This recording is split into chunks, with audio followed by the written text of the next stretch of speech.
Jake asked, his voice a mix of curiosity and unease. I shrugged, already brushing more dirt away with my hands. I don't know, bud. Let's find out. As we dug, the object began to reveal itself. It was a metal container about the size of a small suitcase.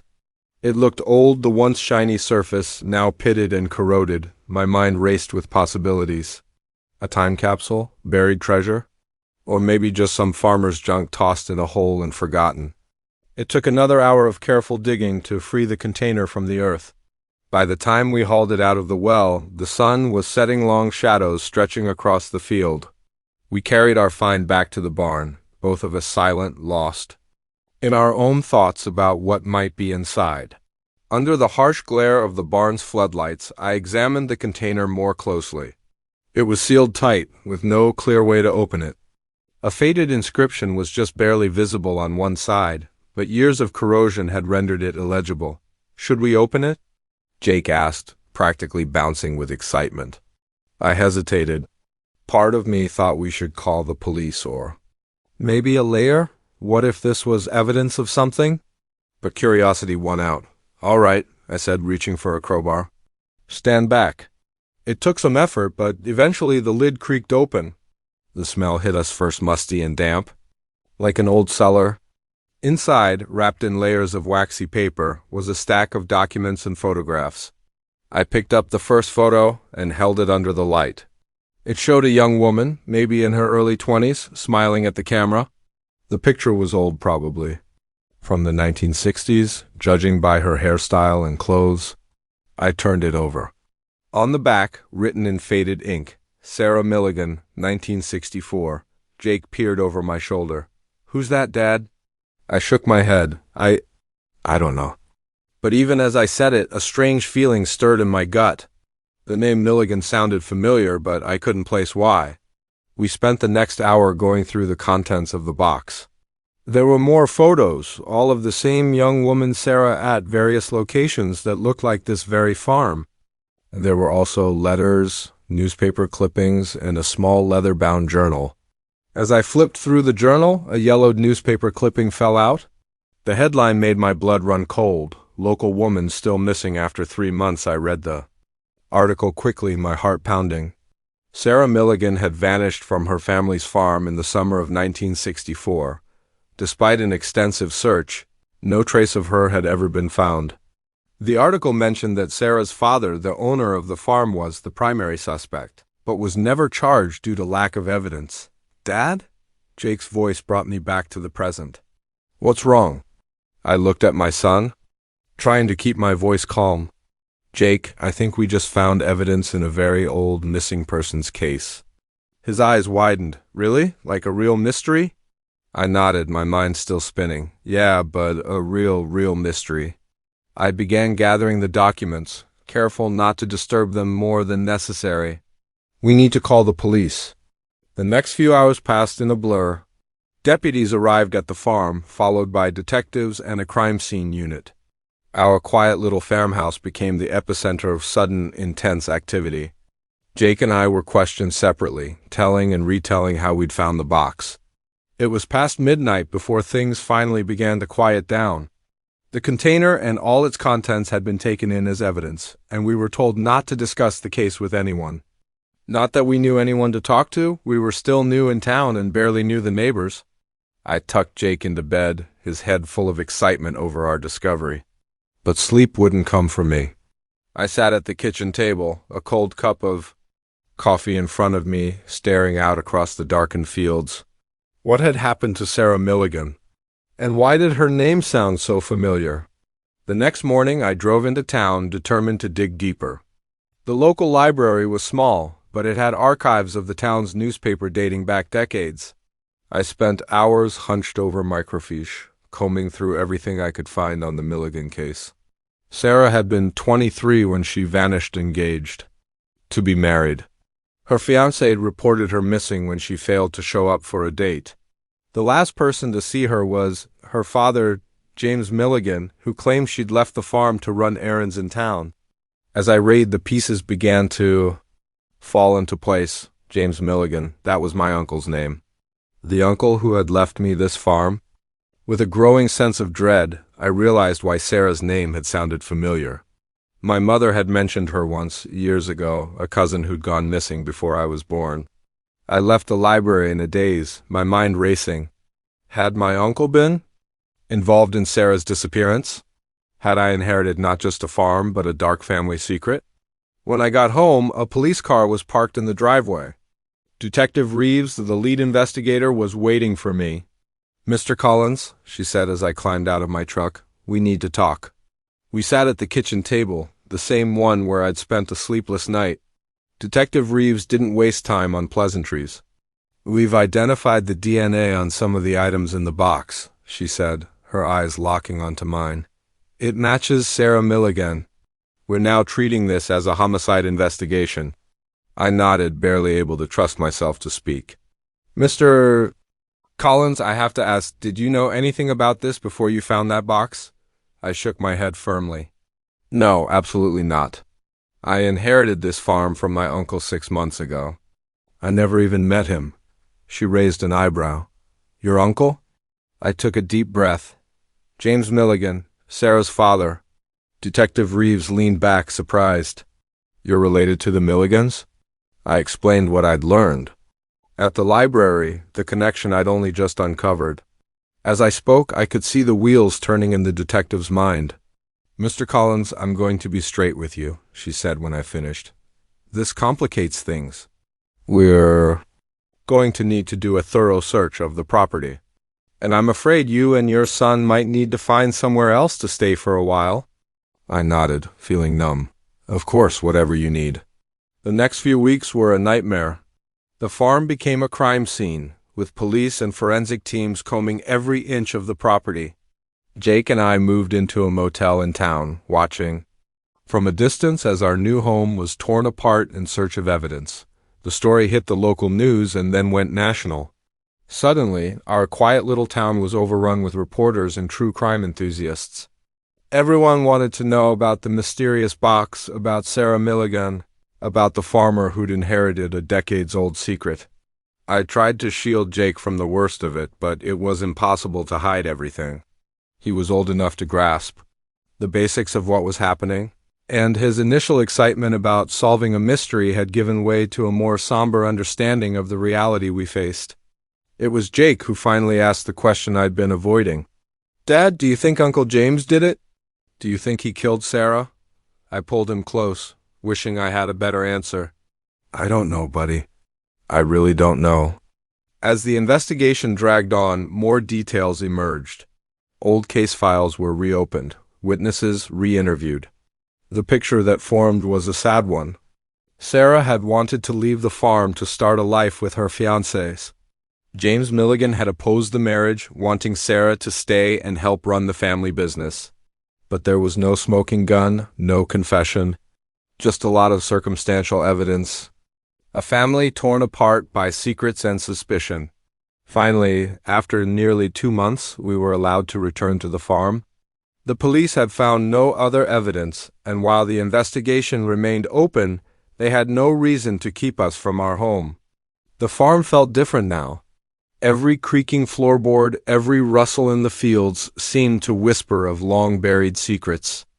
I found myself avoiding the spot where we'd found the box as if Sarah's ghost might still linger there.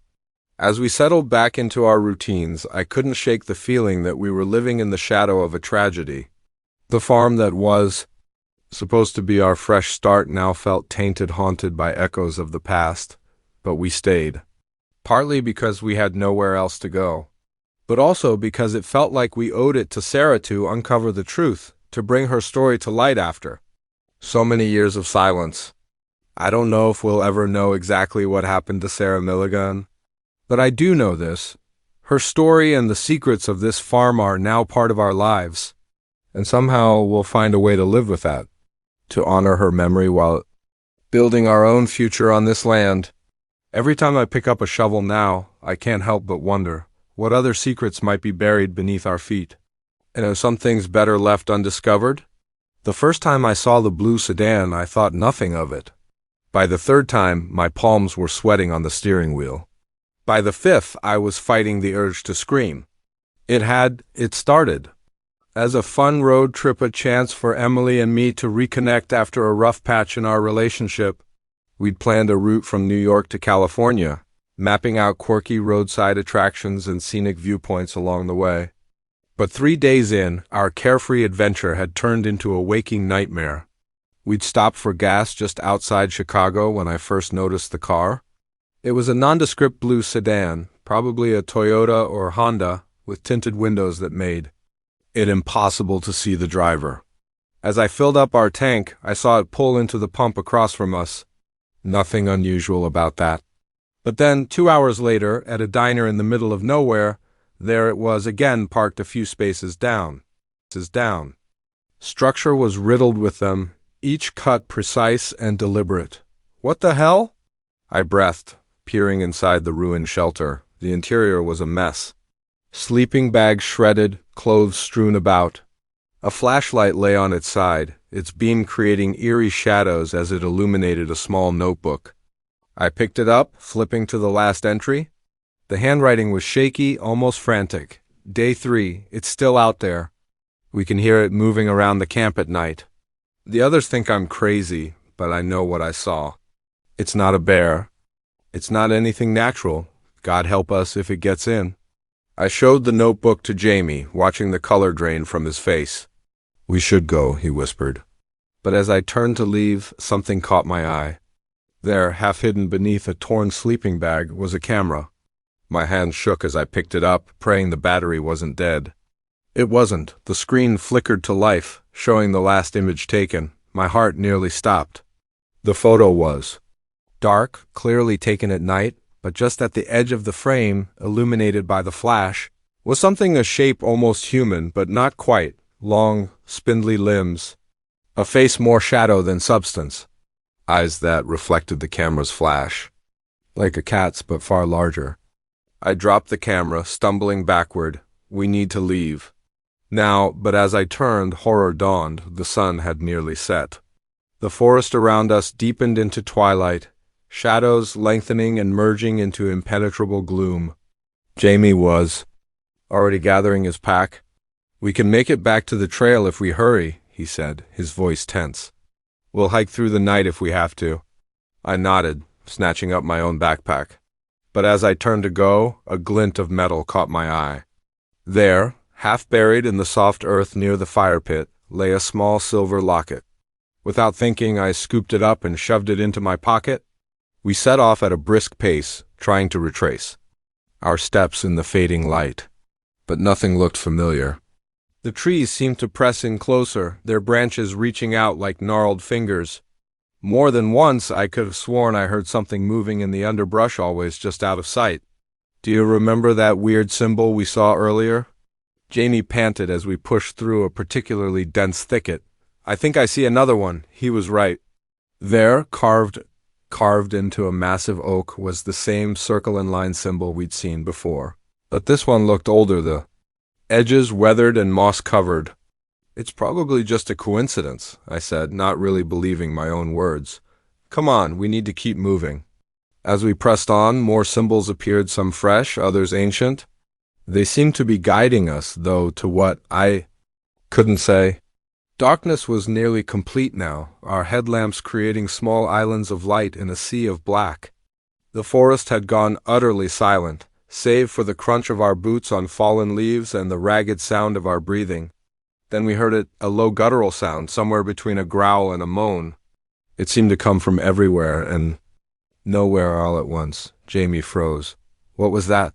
I shook my head, unable to speak. Every instinct screamed at me to run, but I knew panicking now would only get us more lost. We pushed forward, moving as quietly as possible, but the sounds grew closer. Branches snapped behind us. Something rustled in the canopy overhead. Then just ahead, I saw a flicker of movement, a shape, tall and impossibly thin, slipping between two trees. In the brief flash of my headlamp, I caught a glimpse of pale, elongated limbs and a face that was little more than a dark void, with pinpricks of reflected light where eyes should be. Run, I yelled, all thought of stealth abandoned. We crashed through the undergrowth, driven by blind panic. Branches whipped at our faces, roots threatened to trip us with every step. The sounds behind us grew louder, a cacophony of inhuman shrieks and growls. I don't know how long we ran. Could have been minutes or hours. Suddenly, miraculously, we burst onto a wide gravel road. A park ranger station stood just ahead, its windows glowing with welcoming light. We staggered toward it, gasping for breath. As I reached the door, I glanced back at the forest we'd escaped. There, at the edge of the trees, stood a figure tall, impossibly thin, with limbs too long for its body. It raised a hand, more claw than human appendage. For a moment, I thought it would pursue us into the light. But then it turned, melting back into the shadows of the forest. In seconds it was gone, leaving no trace of its presence. The rangers were skeptical of our story, of course, attributing our experience to exhaustion, dehydration, and an overactive imagination, but they did send out a search party to investigate the abandoned campsite. They found nothing. No tent, no scattered gear, not even a trace of a campfire. It was as if the entire scene had vanished into thin air. In the days that followed, as Jamie and I recovered in a nearby town, I thought about that silver locket I'd pocketed in my panic.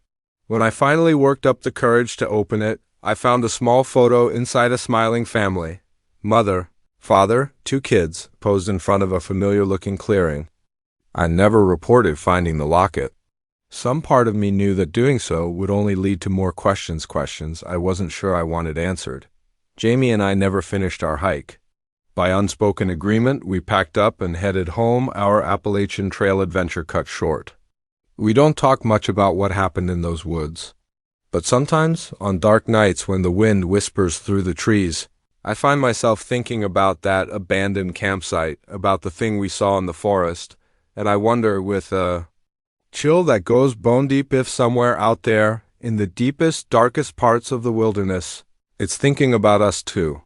The scream that tore through the cab of my truck that night wasn't human. It couldn't have been. No person could make a sound like that, raw, primal, and filled with terror so deep it made my blood run cold. But it came from the man sitting next to me, the hitchhiker I'd picked up just an hour before. And as his eyes flew open, reflecting the dashboard lights like some wild animals, I knew with sickening certainty that whatever had just happened, whatever he'd seen in his dreams, was far from over. My name's Jack, and I've been driving big rigs across the country for the better part of 2 decades. I've seen my fair share of weird stuff on lonely highways, ghost lights, inexplicable weather, even the occasional UFO, if you catch me after a few beers. But nothing, absolutely nothing, could have prepared me for what happened on that moonless night in the middle of nowhere, Nevada. It had started as a routine haul Phoenix to Seattle with a trailer full of electronics. I was making good time, the miles melting away under my wheels as I cruised through the desert night. The radio, my only companion, a mix of old country tunes and late-night talk shows about conspiracy theories and alien abductions. I was about halfway through Nevada when I saw him, a lone figure standing by the side of the road, thumb out. Now, I'm not usually one for picking up hitchhikers, too many horror stories, too many risks, but something about this guy made me slow down. Maybe it was the lost look in his eyes or the way he hugged himself against the chill desert wind. Whatever it was, before I knew it, I was pulling over. "Where you headed?" I called out as he approached. "Anywhere but here," he replied, his voice barely above a whisper. I should have driven off right then, but instead I found myself saying, "Hop in. I'm heading to Seattle, if that works for you." He climbed into the passenger seat, bringing with him the smell of dust and something else, something I couldn't quite place. Up close, he looked young, maybe mid-20s, with shaggy brown hair and eyes that darted nervously around the cab. "I'm Jack," I said, pulling back onto the highway. "Mike," he replied, not meeting my gaze. "Thanks for the ride." We drove in silence for a while, the only sounds the rumble of the engine and the whisper of tires on asphalt. I tried to make conversation a few times, but Mike's responses were monosyllabic at best. Eventually, I gave up, focusing on the road ahead. About an hour later, I noticed Mike had fallen asleep, his head leaning against the window. I turned the radio down a notch, not wanting to disturb him. That's when things started to get weird. It began with a twitch, just a small movement. of his hand. Then his breathing changed, becoming rapid and shallow. His eyes started moving frantically behind closed lids like he was deep in some intense dream. I was just about to wake him, worried he might be having some kind of fit, when he started muttering.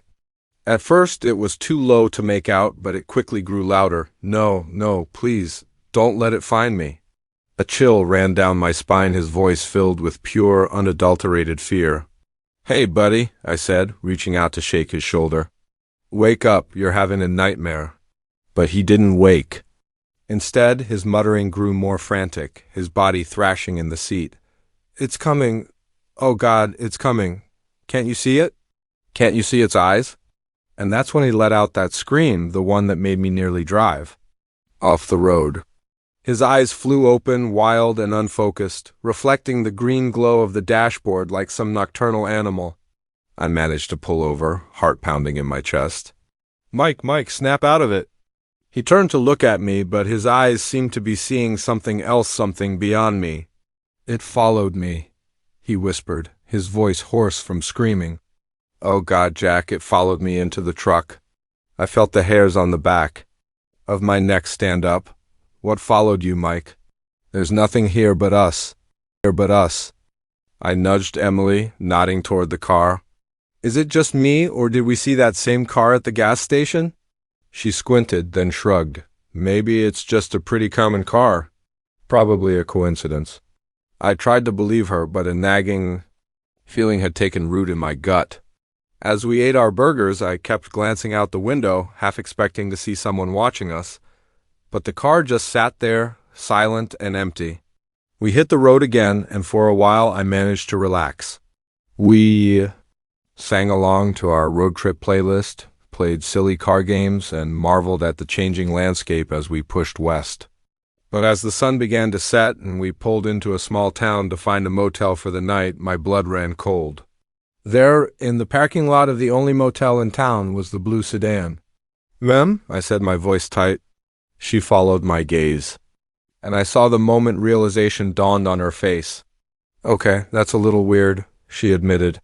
We checked in quickly, hurrying to our room with our bags.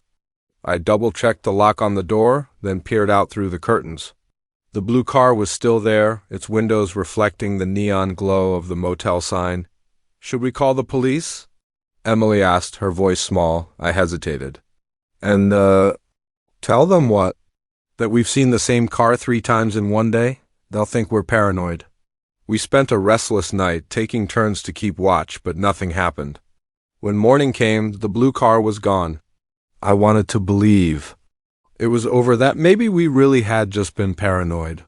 But as we merged onto the highway, my heart sank. There, a few cars behind us, was the familiar blue shape. "We need to lose them," I said, gripping the wheel so tight my knuckles turned white. Emily nodded, her face pale. "How?" I took the next exit abruptly, earning a chorus of honks from other drivers. The blue car followed.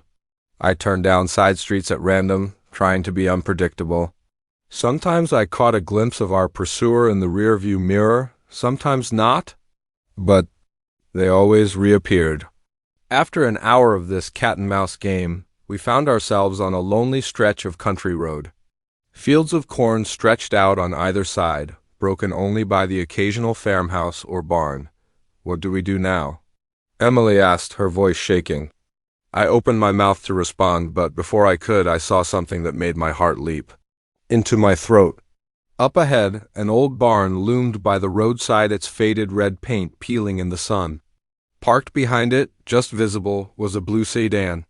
"They're waiting for us," I whispered. Emily's eyes widened in fear. "Turn around now." I slammed on the brakes, ready to spin the car around, but it was too late. The blue sedan pulled out from behind the barn, blocking the road ahead. At the same moment, I saw another car appear in my rearview mirror, cutting off our retreat. We were trapped. Time seemed to slow down as the driver's door of the blue sedan opened. A figure stepped out, and I felt the world tilt on its axis. "No," Emily breathed beside me. "It can't be." But it was. Walking toward our car, a grim smile on his face, was Emily's ex-boyfriend, Mark, Memories flooded back, memories I'd tried to suppress. Emily showing up at my apartment 6 months ago, bruised and terrified. Her tearful confession about Mark's possessive behavior, his violent outbursts. The restraining order we'd helped her get. The weeks of looking over our shoulders, jumping at every sound. We thought it was over? We thought we were safe? Mark approached the driver's side window. I hit the lock button for all the good. It would do. He leaned down, his face inches from the glass. "Long time no see," he said, his voice muffled but still chilling. "Did you really think you could just run away?" Emily was frozen beside me, her face a mask of terror. I reached for her hand, squeezing it tight. "What do you want?" "Mark," I called through the glass, trying to keep my voice steady. His smile widened, showing too many teeth. "I want what's mine," he said, his eyes locked on Emily. "She's not yours," I spat. "She never was." His face darkened. "You don't know anything about us, about what we had." "I know enough," I said. "I know you're breaking the restraining order just by being here." He laughed, a harsh, humorless sound. "You think I care about some piece of paper? You think that can keep me away from her?" I felt Emily trembling beside me. I had to do something, had to get us out of this, but how? That's when I noticed something. The car behind us, the one that had been following us earlier, wasn't one I recognized, and the driver looked uncertain. A plan began to form. In my mind, desperate, possibly stupid, but it was all we had. "Emily," I whispered, not taking my eyes off Mark. "When I say go, I need you to duck down. Can you do that?" She nodded, eyes wide with fear and confusion. I took a deep breath. Then, in one swift motion, I turned the key in the ignition and slammed the car into reverse. "Go!" I yelled. Emily ducked. I floored it. Our car shot backward straight toward the vehicle behind us. At the last second, I saw the driver's eyes widen in panic. They swerved, barely avoiding a collision. Mark shouted in anger, running toward us, but I was already shifting into drive, cutting the wheel hard. We fishtailed onto the shoulder, kicking up a cloud of dust and gravel. For a heart-stopping moment, I thought we might flip. But then the tires caught, and we shot forward. I didn't look back. I just drove, pushing our car to its limits. Emily sat up slowly, her face pale. "Are they following us?" I asked, not daring to take my eyes off the road. She turned in her seat, peering out the back window. I don't think so. I can't see them. I didn't slow down. We drove for hours, taking random turns, avoiding main roads. Every car we saw made us flinch. Every time we had to stop for gas, we scanned the area obsessively.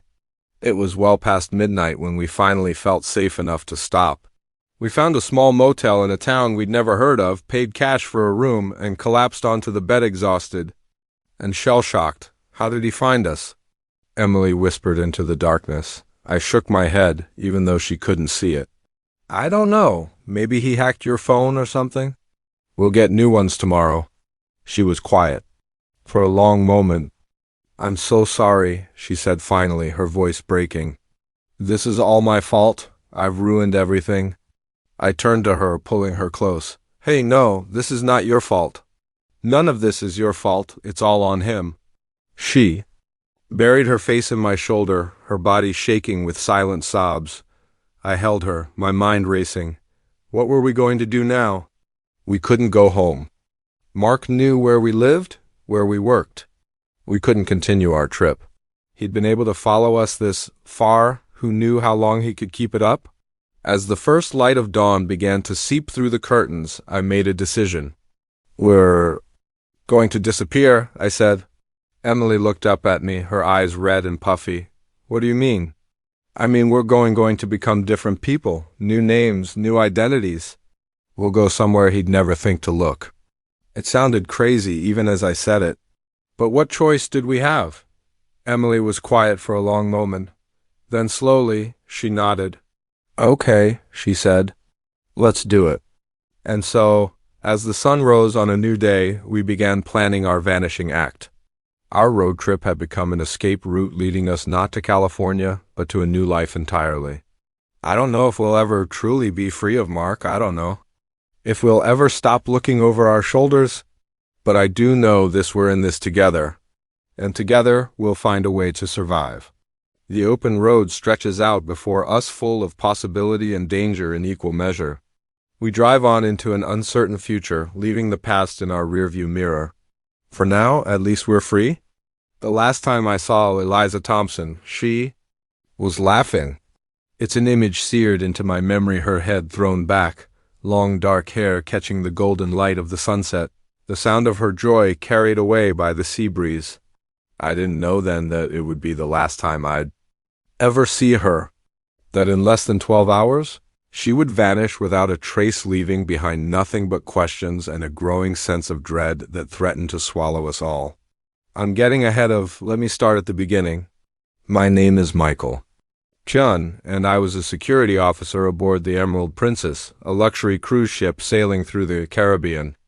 It was my 3rd year on the job, and I thought I'd seen it all: drunken brawls, petty theft, the occasional medical emergency. Nothing I couldn't handle, but Eliza's disappearance?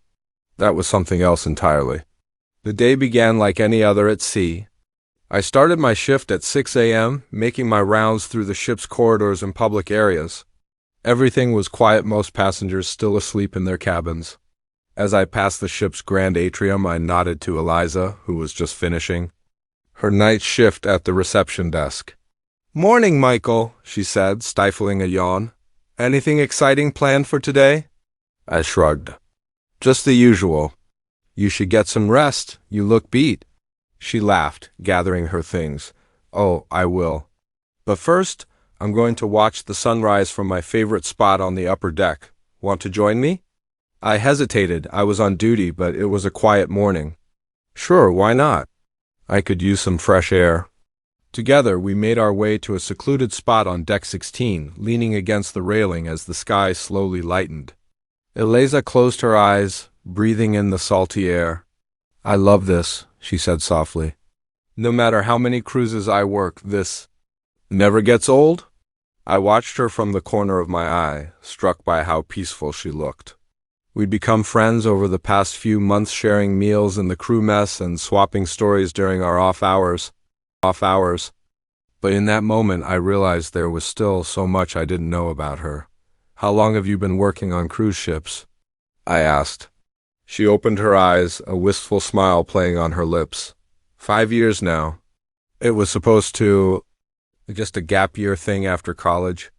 But I fell in love with it, the travel, the people, the sense of adventure. I nodded, understanding completely. That was why I'd stayed with this job too, despite the long hours and time away from home. We chatted for a while longer as the sun crept above the horizon, painting the sky in brilliant oranges and pinks. Finally, Eliza yawned again. "I should really get some sleep," she said. "Thanks for the company, Michael. See you later." I nodded, watching as she walked away. It was the last time I would see her alive. The rest of my shift passed uneventfully. It wasn't until that evening, during the nightly staff meeting, that I realized something was wrong. "Eliza Thompson, is she here?" Our supervisor, Rita, asked, frowning at her clipboard. "She was supposed to start her shift an hour ago." Murmurs of confusion rippled through the room. It wasn't like Eliza to be late, let alone miss a shift entirely. "I saw her this morning," I offered. "She was heading to her cabin to sleep after the night shift." Rita's frown deepened. "Can you go check on her? Make sure she's all right?" I nodded, an uneasy feeling settling in my stomach. As I made my way to the crew quarters, I knocked on Eliza's door, calling her name. No response. I used my master key to enter, half expecting to find her sound asleep. The cabin was empty. The bed was made, looking like it hadn't been slept. In Eliza's uniform for the evening shift lay neatly on a chair. Her phone sat on the nightstand, its screen dark. I radioed Retta. "She's not here. The cabin looks untouched since this morning." There was a long pause before Retta responded. "Initiate search protocol, now?" The next few hours were a blur of activity. We combed every inch of the ship from the engine room to the uppermost decks. We reviewed security footage, interviewed crew members and passengers, but there was no sign of Eliza. The last confirmed sighting was on the security camera outside her cabin. At 7:12, The footage showed her entering her room, closing the door behind her, and then nothing. No footage of her leaving, no sign of disturbance. It was as if she had simply vanished into thin air. As the night wore on and our search turned up nothing, the atmosphere on the ship grew tense. Passengers began to notice the increased security presence, whispering among themselves. Rumors started to spread. By morning, we had to face facts. We had a missing person on our hands. The captain made an announcement asking for any information about Eliza's whereabouts. Her picture was displayed on screens throughout the ship. Throughout the ship, we contacted the nearest port authorities and the cruise line's head office. A Coast Guard search was launched, though we all knew the odds of finding someone in the vast expanse of the Caribbean were slim to none. I couldn't shake the nagging feeling that I was somehow responsible. If only I'd walked her to her cabin that morning. If only I'd checked on her sooner. The image of her laughing at sunrise haunted me. As the investigation intensified, I found myself recounting every detail of my last encounter with Eliza to a stern-faced detective from the ship's security team. Did she seem nervous? Distracted? Did she mention any plans for the day? He asked. I shook my head. No, she seemed happy, relaxed. She was looking forward to getting some sleep. The detective's eyes narrowed. And you're sure she went into her cabin? Yes, I said, for what felt like the 100th time. The security footage confirms it. He nodded, jotting notes in his file. And there's no way she could have left without being seen on camera? I hesitated. It shouldn't be possible. The corridor outside the crew cabins is monitored 24/7, but as I said it, a chill ran down my spine because if it wasn't possible, then how had it happened? Days passed and the mystery only deepened. Eliza's cabin was searched thoroughly, revealing nothing out of the ordinary. Her passport, wallet, and all personal belongings were accounted for. There were no signs of struggle, no evidence of foul play. Theories circulated among crew and passengers alike. Some believed she'd somehow fallen overboard, though how she could have done so unnoticed was unclear. Others whispered about suicide, but those who knew Eliza dismissed that outright. She had been happy, with no signs of depression or distress. The most disturbing theory, the one that kept me awake at night, was that someone on the ship was responsible for her disappearance. The thought that one of our passengers or crew members could be a killer walking among us was almost too horrifying to grasp. As days turned into weeks, the investigation hit dead end after dead end. The ship completed its scheduled cruise and returned to port, where more intensive forensic work could be conducted. But even with the full resources of law enforcement, no new leads emerged. Eliza's family flew in, their faces etched with worry and grief. I watched from a distance as they were briefed by investigators, saw the mother collapse into sobs as the harsh reality sank in. I wanted to approach them, to offer some words of comfort, but what could I possibly say? In the end, the Emerald Princess set sail again, with a new crew member taking Eliza's place at the reception desk. Life on board returned to normal, or at least a semblance of it. But for those of us who had known her, who had searched for her, who had been left behind with nothing but questions, things would never be the same. I stayed on with the cruise line, unable to leave while Eliza's fate remained unknown. Each new port brought a flicker of hope, that some clue would surface, that someone somewhere might have seen something. But as months passed with no new information, that hope began to fade. Sometimes, in the quiet hours of the night, I find myself on deck 16, staring out at the endless expanse of sea. I think about Eliza, about her laugh, about the way she loved watching the sunrise. I wonder where she is, if she's still out. There somewhere, and I can't help but feel the ocean knows the truth, holding its secrets in its unfathomable depths. The disappearance of Eliza Thompson remains an unsolved mystery, a ghost story whispered among cruise ship crews. For me, it's a constant reminder of how fragile our sense of security can be, how easily a life can vanish without a trace. And every time I see a passenger enter their cabin, every time I watch a security camera feed, I can't help but wonder, could it happen again? In this floating city of steel and glass, surrounded by the vast, indifferent sea, are any of us truly safe? The Emerald Princess sails on, carrying its cargo of vacationers and secrets. And somewhere out there, perhaps Eliza is still laughing, her voice carried away by the endless ocean breeze. The first slash in the tent canvas was so perfect, so surgical, it almost looked deliberate. I traced my finger along the edge, feeling the frayed nylon threads. Whatever had done this wasn't just sharp, it was wickedly so. As the fading daylight filtered through that precise cut, casting long shadows across the abandoned campsite, I couldn't shake the feeling that we'd stumbled into something far more sinister than a bear attack. My name's Alex, and I've been hiking the Appalachian Trail with my best friend Jamie for the past month. We're experienced backpackers, used to the challenges of long-distance trekking, but nothing in our years of outdoor adventures could have prepared us for what we found in that secluded clearing deep in the heart of the Georgia wilderness. Still haunts me. The day had started like any other on the trail. We broke camp at dawn, aiming to cover a solid 15 miles before nightfall. The weather was perfect, cool, and crisp, with just enough breeze to keep the bugs at bay. We made good time, stopping only for a quick lunch and the occasional water break. It was late afternoon when Jamie spotted the first sign that something was wrong. "Hey, Alex," he called, pointing to a tree just off the trail. "Check this out." I walked over, squinting at the trunk. Carved deep into the bark was a crude symbol, a circle with a jagged line through it. The cuts looked fresh, the exposed wood still oozing sap. "Weird," I muttered. "Never seen a trail marker like that before." Jamie shrugged. "Probably just some kid messing around." We pressed on, but I couldn't shake a growing sense of unease. The forest was quieter than usual. The usual chorus of birdsong and insect buzz was strangely muted. I could have sworn I caught glimpses of movement in my peripheral vision, always just out of sight whenever I turned to look. As the sun dipped toward the horizon, we began searching for a suitable campsite. That's when we saw the clearing. It was perfect, a small, level area nestled between two rocky outcroppings with a babbling stream nearby. But as we approached, we realized we weren't the first to discover this idyllic spot. The remains of a campsite lay before us as if its occupants had vanished mid-stay. A tent stood in the center, its door flap open and swaying gently in the breeze. A small cooking pot sat on a makeshift fire pit, the ashes long cold. Backpacks and sleeping bags were scattered around as if their owners had fled in a hurry.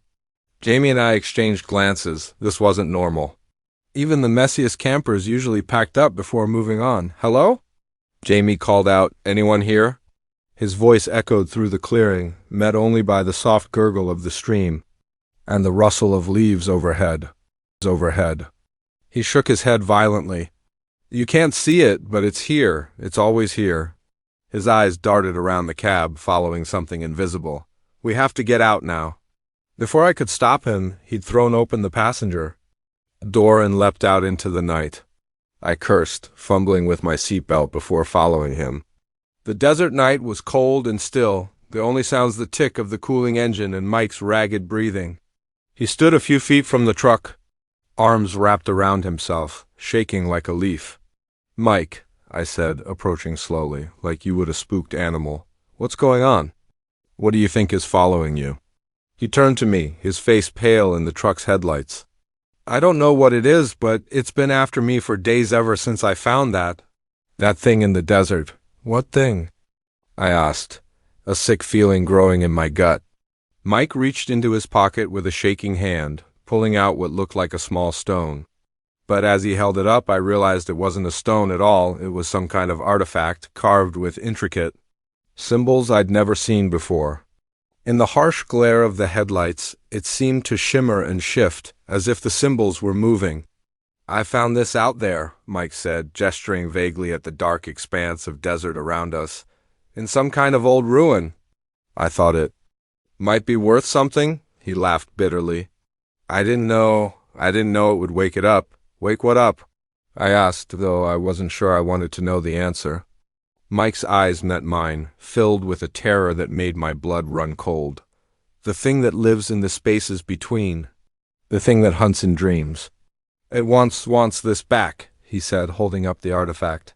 "And it wants me for taking it." I wanted to tell him he was crazy, that he'd just had a nightmare, that no monster was hunting him. But the conviction in his voice, the raw fear in his eyes, it was impossible to dismiss.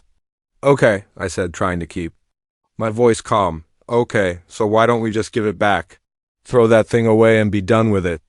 Mike shook his head frantically. "I've tried. It doesn't work like that. It's like it's attached to me now. The only way to get rid of it is to pass it on, to make someone else take it." A chill ran down my spine as I realized what he was saying. "That's why you were hitchhiking. You were trying to give it to someone else." He nodded, tears streaming down his face. "I'm sorry. I'm so sorry. I didn't want to, but I can't take it anymore. The dreams, the visions, they're driving me insane." I took a step back, suddenly very aware of how isolated we were out here in the desert night. "Mike, I won't take that thing. Please," he begged, holding out the artifact. "Please, I can't do this anymore. Just take it. You'll see. You'll understand." For a moment, I was tempted. The artifact seemed to call to me, the symbols swirling in a mesmerizing dance, but then I shook my head, snapping out of it. "No," I said firmly. "I won't do it, Mike, but I'll help you. We'll figure this out together, okay? There's got to be a way to get rid of that thing without passing it on." Mike stared at me for a long moment, his expression unreadable. Then slowly, he nodded. "Okay," he whispered. "Okay, we'll try." We got back in the truck, the artifact safely wrapped in a cloth and stowed in the glove compartment. As we pulled back onto the highway, I couldn't shake the feeling that something had changed. The night seemed darker, the shadows deeper, and more than once I could have sworn I saw something moving just at the edge of my headlights, something tall and thin, with too many limbs. I don't know what happened to Mike after I dropped him. Off in Reno, he said he was going to find an expert, someone who could help him get rid of the artifact for good. I gave him my number, made him promise to call and let me know he was okay. It's been 3 months and I haven't heard from him. Sometimes, on long night drives through the desert, I find myself scanning the side of the road, half expecting to see him standing there, thumb out. And sometimes, in the moments between sleeping and waking, I see shapes in the shadows of my room, tall, twisted shapes with too many eyes. I tell myself it's just my imagination, just the lingering effects of that strange night. But deep down, I know the truth. Whatever was hunting Mike that night, whatever lived in his dreams, it's out there still, waiting, watching. And sometimes, when the night is darkest and the road stretches endlessly before me, I can't shake the feeling that it's watching me too.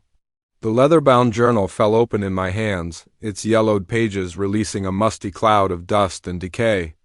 At first, I thought it was just another relic of the farm's long history, maybe a record of crop yields or livestock lineages.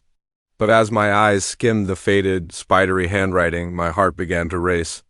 This was no ordinary farm ledger. The words human subject and genetic manipulation leapt out at me, and I realized with growing horror that I'd stumbled upon something far darker than I could have imagined.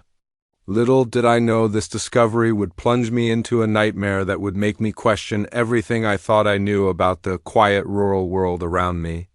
My name's Sam, and I'd only been working at Willow Creek Farm for about a month when I found the journal. Fresh out of college with an agriculture degree and dreams of someday owning my own farm, I jumped at the chance to work as a farmhand for old Mr. Harrison. The pay wasn't great, but the experience was invaluable, and there was something charming about the sprawling, slightly run-down property with its weathered barns and endless fields. Mr. Harrison was a quiet man, gruff but fair. He lived alone in the big farmhouse, his wife long dead, and his children moved away to the city.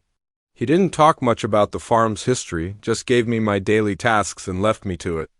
I spent my days mending fences, tending to the small herd of cattle, and helping to plant and harvest the crops. It was a hot, sticky afternoon in late July when Mr. Harrison asked me to clear out one of the old barns. "Been meaning to do it for years," he'd grumbled. "Might as well put you to use on it. Just pile up anything that looks worth keeping. Haul the rest to the burn pile." The barn was a cavernous structure, its interior dim and cool compared to the sweltering heat outside pressed in, dust motes dancing in shafts of sunlight that filtered through gaps in the weathered boards. The air was thick with the scent of old hay and something else, something chemical and faint that I couldn't quite place. I started in one corner, sorting through piles of rusted farm equipment, moldering sacks of feed, and broken furniture. The work was monotonous, and my mind wandered as I hauled item after item to the growing pile outside. That's when I noticed the loose floorboard.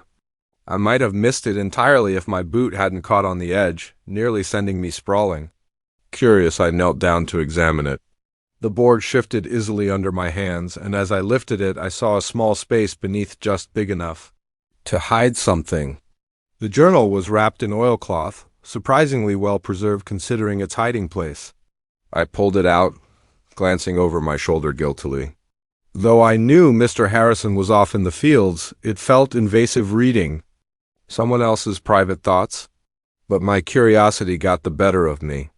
As I began to read, that curiosity quickly turned to confusion, then to horror. The journal belonged to a Dr. Elliot Harrison, dated 1954. Mr. Harrison's father, I realized, but this was no ordinary farmer. The pages detailed complex scientific experiments far beyond anything I'd learned in my agriculture courses. Dr. Harrison wrote about attempts to create hardier, more productive livestock through genetic manipulation. But it wasn't just animals he was experimenting on. There were detailed notes about human subjects, vague references to volunteers from the local asylum. My hands shook as I turned the pages, reading descriptions of failed experiments, creatures neither fully human nor fully animal, sketches that turned my stomach. Throughout it all, a growing sense of the doctor's obsession, the conviction that he was on the verge of a breakthrough that would revolutionize agriculture and change the world. The final entry, dated 1963, was different. The handwriting shaky, almost frantic. It's done. The experiment was a success, but at what cost? They're out there now, hiding in the woods, in the fields. I can hear them at night, scratching at the walls. God forgive me for what I've created. I snapped the journal shut, heart pounding. This had to be some kind of sick joke, right? Or maybe the ramblings of a madman. There was no way any of this could be real. But even as I tried to rationalize it, memories of odd occurrences around the farm began to surface, the strange noises I'd heard at night dismissed as wildlife. The areas Mr. Harrison had warned me to avoid. The way the cattle sometimes seemed spooked by something I couldn't see. I shoved the journal back into its hiding place, my mind reeling. I needed to get out of that barn, get some fresh air, clear my head. As I stepped outside, blinking in the harsh sunlight, I nearly ran into Mr. Harrison. "Making progress?" he asked, eyeing the pile of junk I'd accumulated. I nodded, not trusting myself to speak. Did he know about the journal, about what his father had done? Mr. Harrison's eyes narrowed slightly, as if sensing my unease. "Everything all right, Sam? You look like you've seen a ghost." "I'm fine," I managed to say. "It's just hot in there, needed some air." He nodded slowly. "Well, don't work too hard. Come on up to the house when you're done. I'll fix us some dinner." I watched him walk away, trying to reconcile the gruff old man I knew with the dark history I'd just uncovered. Was he continuing his father's work? Or was he just as much a victim of it as anyone else? That night, as I lay in bed in the small apartment above the garage Mr. Harrison had given me, I couldn't sleep. Every creak of the old building, every rustle from the fields outside, set my nerves on edge.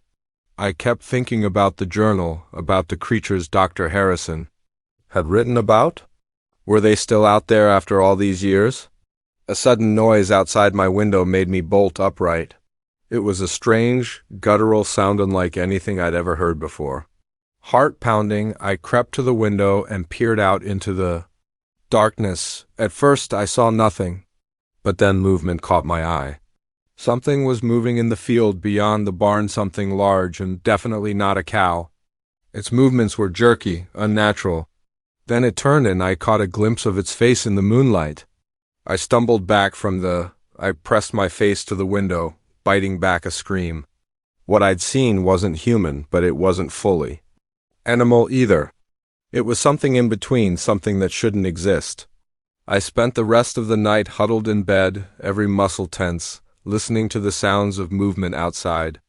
When dawn finally broke, I was exhausted but relieved. Surely in the daylight everything would make sense again. But as the days passed, strange occurrences multiplied. Tools would go missing only to turn up in odd places. The cattle grew increasingly agitated, especially at night. And more than once I caught Mr. Harrison staring off into the woods with a troubled expression. I thought about leaving, packing up my things, and getting as far away from Willow Creek Farm as I could. But something held me back. Curiosity, maybe, or a sense of responsibility. Whatever Dr. Harrison had done, whatever he created, it was still out there. And maybe, just maybe, there was something I could do about it. I began my own investigations. Carefully at first. I reread the journal, making notes, trying to understand the science behind Dr. Harrison's experiments. I explored the far reaches of the property areas Mr. Harrison had told me to avoid looking for signs of the creatures. Slowly, I started to piece together the truth. The experiments hadn't ended with Dr. Harrison's last journal entry. They'd continued, passed down from father to son. Mr. Harrison wasn't just aware of what his father had done, he was trying to fix it. It all came to a head one stormy night in late August. I was awakened by the sound of breaking glass and Mr. Harrison's shouts. I raced to the farmhouse, rain lashing at my face, to find the front door splintered and hanging off its hinges. Inside, chaos reigned, furniture overturned, claw marks scoring the walls. There, in the center of the living room, stood Mr. Harrison facing off against a creature that defied description. Part human, part animal, its body a patchwork of mismatched parts, eyes glowing with unnatural intelligence. "Sam," Mr. Harrison yelled when he saw me. The syringe on the mantel, I saw it then, a large syringe filled with glowing blue liquid. Without thinking, I grabbed it and tossed it to Mr. Harrison in one smooth motion. He caught it and plunged it into the creature's neck. The thing let out a howl that made my blood run cold. It thrashed wildly for a moment, then collapsed to the floor, its body seeming to melt and reform before my eyes. In moments, all that was left was an unconscious, very human-looking man. Mr. Harrison sank to his knees, his face a mask of exhaustion and relief. "It's over," he murmured. "It's finally over." In the days that followed, Mr. Harrison told me everything: how his father's experiments had created a handful of hybrid creatures, how they'd hidden in the woods for decades, occasionally venturing out to terrorize the farm, how he'd spent his life trying to find a cure, a way to reverse what his father had done. The man we captured that night was the last of them. With him cured, the long nightmare was finally over. But the weight of it, the dark legacy of Willow Creek Farm, would stay with me forever. I still worked the farm with Mr. Harrison. We never spoke of that night to anyone else who would believe us. But sometimes on quiet nights, when the wind whispers through the cornfields, I find myself scanning the tree line, wondering if we truly found them all. And I can't help but think about the thin line between scientific progress and playing God, and how easy it is to cross that line with the best of intentions. The secrets of Willow Creek Farm are buried now, as they should be. But the lessons about responsibility, about the unforeseen consequences of our actions, those will stay with me always. And I'll never look at a quiet rural farm quite the same way again. The footprints ended abruptly in the middle of the field, as if their owner had simply vanished into thin air. I stood there, flashlight in hand, my mind struggling to make sense of what I was seeing. 20 years on the force, and I'd never encountered anything like this. The car was still running, keys in the ignition, the driver's personal belongings untouched.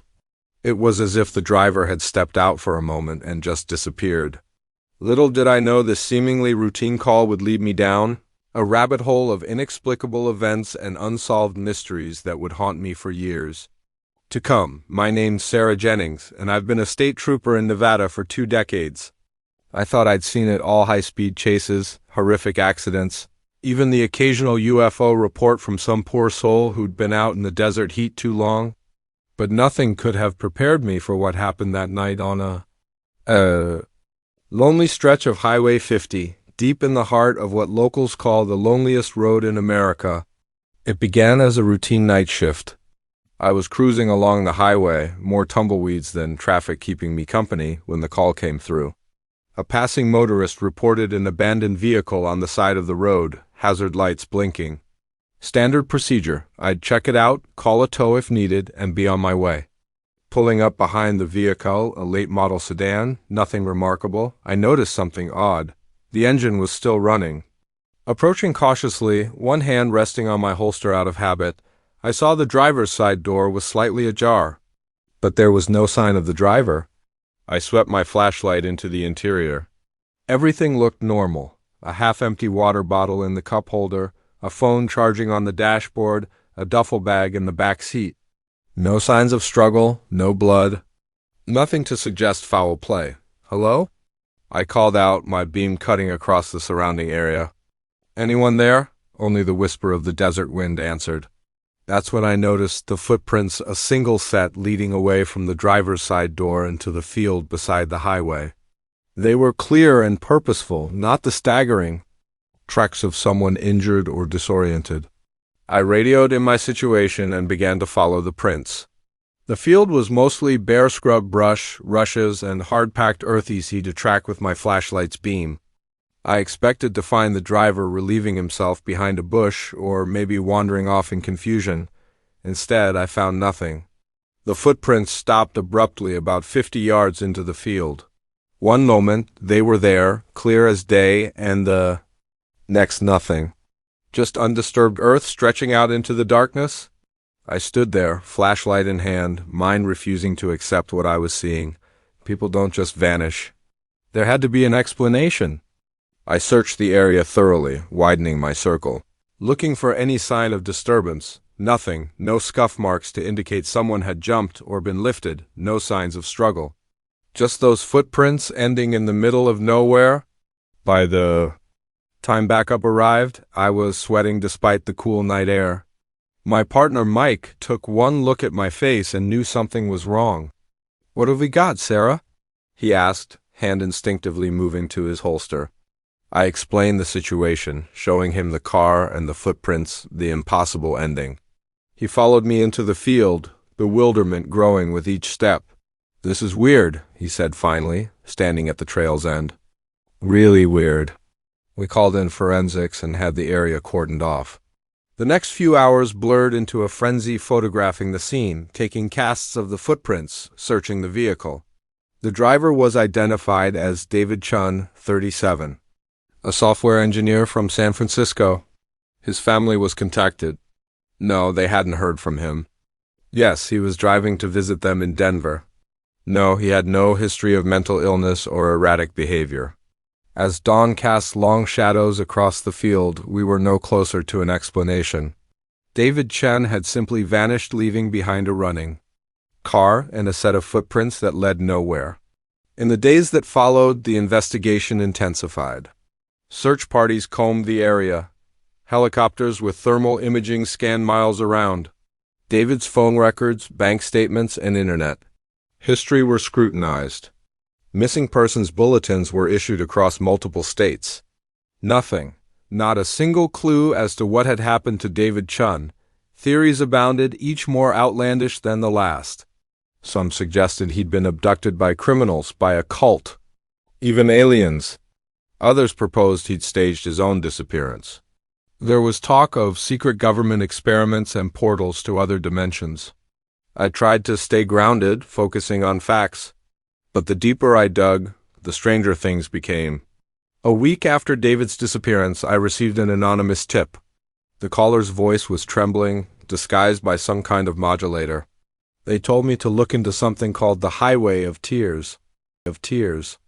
At first, I dismissed it as another crackpot lead, but something about the caller's urgency lingered.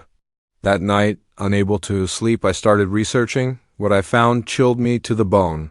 The Highway of Tears, it turned out, it wasn't just one highway. It was a phenomenon reported across multiple states, even multiple countries. Lonely stretches of road where people vanished without a trace, often leaving behind vehicles in perfect working order.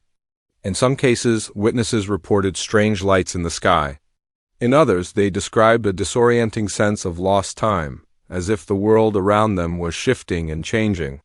The deeper I dug, the more cases I uncovered that mirrored David's. Disappearance: a woman in Alaska whose car was found running, her purse still on the seat, footprints leading into the snow before suddenly stopping. A truck driver in Australia who vanished during a routine delivery, his rig discovered idling on the side of an outback highway. I began compiling a file, cross-referencing cases, searching for patterns. Most disappearances happened at night, many in remote areas. Several witnesses reported electronic malfunctions, radios cutting out, phones losing signal, just before the vanishings. As my off-duty hours were consumed by this research, I felt myself changing. I became jumpy, paranoid. Every time I patrolled that stretch of Highway 50, I found myself scanning the horizon, half expecting to see strange lights or shadowy figures. My colleagues noticed the change. Mike confronted me one night over coffee at the station. "Sarah, you've got to let this go," he said, eyes full of concern. "The Chun case is cold. It's eating you up." I wanted to tell him everything, about the highway of tears, the patterns I'd discovered, but I knew how it would sound. I'd be taken off active duty, sent to Psych Eval, so I nodded, promising to take some time off to clear my head. But I couldn't let it go. The next night I found myself back on Highway 50, off duty, my personal vehicle loaded with cameras and scanning equipment I'd borrowed from a friend in the UFO watching community. I don't know what I expected to find. Proof, maybe? Something to make sense of the senseless, to explain the inexplicable. What I got was something else entirely. Just after midnight, my radio crackled with static. At first, I thought nothing of it. Reception was spotty out here at best, but then I noticed the lights on my dashboard flickering. My headlights dimmed, then brightened, then dimmed again. Heart pounding, I pulled over to the side of the road. This was it, the electronic interference reported in other cases. I grabbed my camera, ready to document whatever came next. When I saw it, a light in the field beside the highway. Not a flashlight or a vehicle headlight, but something different. It pulsed with a soft bluish glow, hovering about 6 feet off the ground. I stepped out of the car, camera forgotten in my hand. The light seemed to beckon me, pulling me forward. I took one step, then another. Somewhere deep in my mind, a voice screamed at me to stop, to get back in the car, to drive away as fast as I could.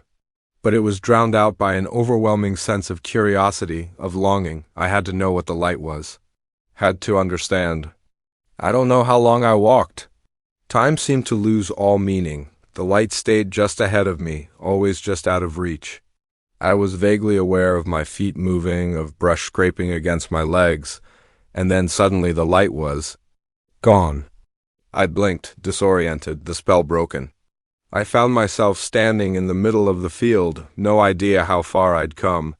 I turned back toward the highway, expecting to see my car's headlights. There was nothing, no car, no highway. Just empty. Desert stretching out in all directions, silvered by the light of a moon I didn't remember seeing earlier. Panic set in. I spun around, trying to get my bearings. That's when I saw them, footprints in the dirt. My footprints leading to where I stood. And beyond them, another set of prints, familiar prints I'd seen once before, ending abruptly in the middle of nowhere. I stood there, mind reeling as the full weight of my situation crashed down on me. I understood now. I was no longer the investigator. I had become part of the mystery. As the first light of dawn began creeping across the horizon, I made a decision. I would follow those footprints, David Chun's footprints. Whatever had happened to him, whatever lay beyond that impossible ending, I would find out. I took a deep breath, steeling myself for whatever came next, then stepped forward, leaving my own trail of footprints in the desert sand. Somewhere out there in the emptiness of the Nevada desert stretched endlessly and abandoned. Car with its engine still running and a set of footprints leading nowhere. The highway of tears had claimed another victim, and I had become just another unsolved mystery on the loneliest road in America. The first footprint appeared like a phantom in the morning dew, its shape unmistakably human, yet far too large to belong to any of us. I stared at it, my coffee mug forgotten in my hand as the rising sun cast long shadows across our ravaged campsite. Our food was scattered, tents slashed, and an eerie silence hung in the air where birdsong should have filled the morning. But it was that single massive footprint that sent a chill crawling down my spine. Whatever had visited us in the night was no ordinary animal, and I had the sickening feeling it wasn't done with us yet. My name's Alex, and this camping trip was meant to be a chance for my family to reconnect, to escape the constant buzz of technology and remember what it was like to simply be together. My wife Sarah, our 2 kids, Lily and Max, and I had spent months planning this getaway to Blue Pine Campground, a remote site nestled deep in the mountains. We arrived late yesterday afternoon, the kids buzzing with excitement as we pitched our tents and gathered wood for the fire. As the sun set, we roasted marshmallows and told ghost stories, our laughter echoing through the trees. It felt perfect, like we'd finally found a way to pause the hectic pace of our lives and just breathe. If only I'd known then how quickly our idyllic retreat would unravel into a nightmare. The first sign something was wrong came in the middle of the night. I woke to the sound of rustling outside our tent, far too loud for a raccoon or any of the small wildlife we'd been warned about. Grabbing my flashlight, I unzipped the tent flap and peered out. The beam caught a flash of movement at the edge of our campsite, something large, ducking behind a tree too quickly for me to make out its shape. Heart pounding, I zipped the tent back up and lay awake for hours, listening to the sounds of something big moving around our camp. When morning came, the full extent of the intrusion became clear. Our cooler had been appended, its contents scattered across the ground. Claw marks scored the sides of our tents. And there, in a patch of bare earth, was that enormous footprint. "Alex, what's going on?" Sarah's voice snapped me out of my daze. She stood in the tent entrance, eyes wide as she took in the scene. I tried to keep my voice steady for her sake. "Looks like we had a visitor last night." "Probably. A bear," but even as I said it, I knew it wasn't true. Bears didn't leave footprints like that. As Sarah woke the kids and we began to clean up, I couldn't shake the feeling that we were being watched. The forest around us felt too quiet, the shadows between the trees too deep. "Dad, can we go home now?" Lily asked, her voice small and frightened as she clutched her stuffed rabbit. I wanted nothing more than to say yes, to pack up and drive back to civilization's safety. But when I tried to start the car, my blood ran cold. The engine sputtered and died, refusing to turn over no matter how many times I tried. "It's okay," I told my family, forcing confidence I didn't feel. "Probably just a dead battery. I'll hike down to the ranger station and get help." Sarah grabbed my arm, her eyes wide with fear. "You can't go out there alone." What if whatever did this is still out there? I hesitated. She was right, of course. But what choice did we have? In the end, we stuck together. We packed some supplies and started down the trail toward the ranger station. It was only 5 miles, an easy hike under normal circumstances, but every snapping twig and rustle in the underbrush frayed our nerves a little more. We were about halfway there when Max spotted it, another footprint pressed into a patch of mud beside the trail. It was even larger than the first and fresher. "It's following us," Sarah whispered, pulling the kids close. I wanted to reassure her, to say it was probably just coincidence. But the words stuck in my throat because deep down I knew she was right. We quickened our pace, the kids whimpering as branches scratched at their arms and legs. The sun was setting, the forest growing darker by the minute, and still the ranger station seemed no closer. Then we heard it, a low, rumbling growl that seemed to come from everywhere and nowhere at once. Lily screamed. Max burst into tears. "Run!" I yelled, scooping up Lily as Sarah grabbed Max's hand. We tore down the trail, blind panic driving us forward. Branches whipped at our faces, roots threatening to trip us with every step, and all the while that growl grew louder, closer. I dared to glance back and instantly wished I hadn't. Something was moving through the trees behind us, massive and shadowed. I caught a glimpse of glowing eyes and a flash of teeth before I tore my gaze away, running faster than I ever had in my life. We burst into a small clearing, gasping for breath, and there, like a miracle, stood a cabin. Not the ranger station we'd been aiming for, but in that moment it looked like salvation. Without hesitation, we sprinted for the door, praying it would be unlocked. The handle turned under my grip, and we tumbled inside, slamming the door behind us. For a long moment, we just stood there, chests heaving, listening to the sounds of something large circling outside. Scratching noises scraped the walls, and a low, frustrated growl echoed through the night. "What is it, Daddy?" Lily whimpered, burying her face in my shoulder. "I don't know, sweetheart," I said, stroking her hair. "But we're safe in here. It can't get to us." As our eyes adjusted to the gloom, we took in the cabin's interior. It was small, just one room with a fireplace, a few rustic pieces of furniture, and shelves lined with canned goods and supplies. It looked like some kind of emergency shelter or hunting cabin. Sarah found some lanterns and lit them, casting a warm glow around the room. The kids huddled together on a threadbare couch as she pulled me aside. "Alex, what are we going to do?" she whispered, her voice trembling. "What if it doesn't leave?" I took a deep breath, trying to think clearly. "We've got shelter, and it looks like enough food to last a while. We'll wait it out. Someone's bound to come looking for us eventually." But as the night dragged on, that confidence began to waver. The creature outside showed no sign of leaving. We could hear it prowling around the cabin, testing the walls and door. Occasionally, it let out a roar that made the windows rattle. Finally, the kids fell into an uneasy sleep, exhausted by the day's terror. Sarah and I took turns keeping watch, peering through the windows into the darkness. During my watch, in the darkest hours of the night, I saw it clearly for the first time. The moon slipped out from behind the clouds, illuminating the clearing in front of the cabin. There, standing at the tree line's edge, was a creature that should not exist. It was massive, easily 8 feet tall, with a body that looked like a patchwork of animal parts. Thick fur covered most of it, but I could see patches of scales and what resembled feathers. Its face was a nightmarish blend of bear and something almost human, with eyes glowing an unnatural yellow in the moonlight.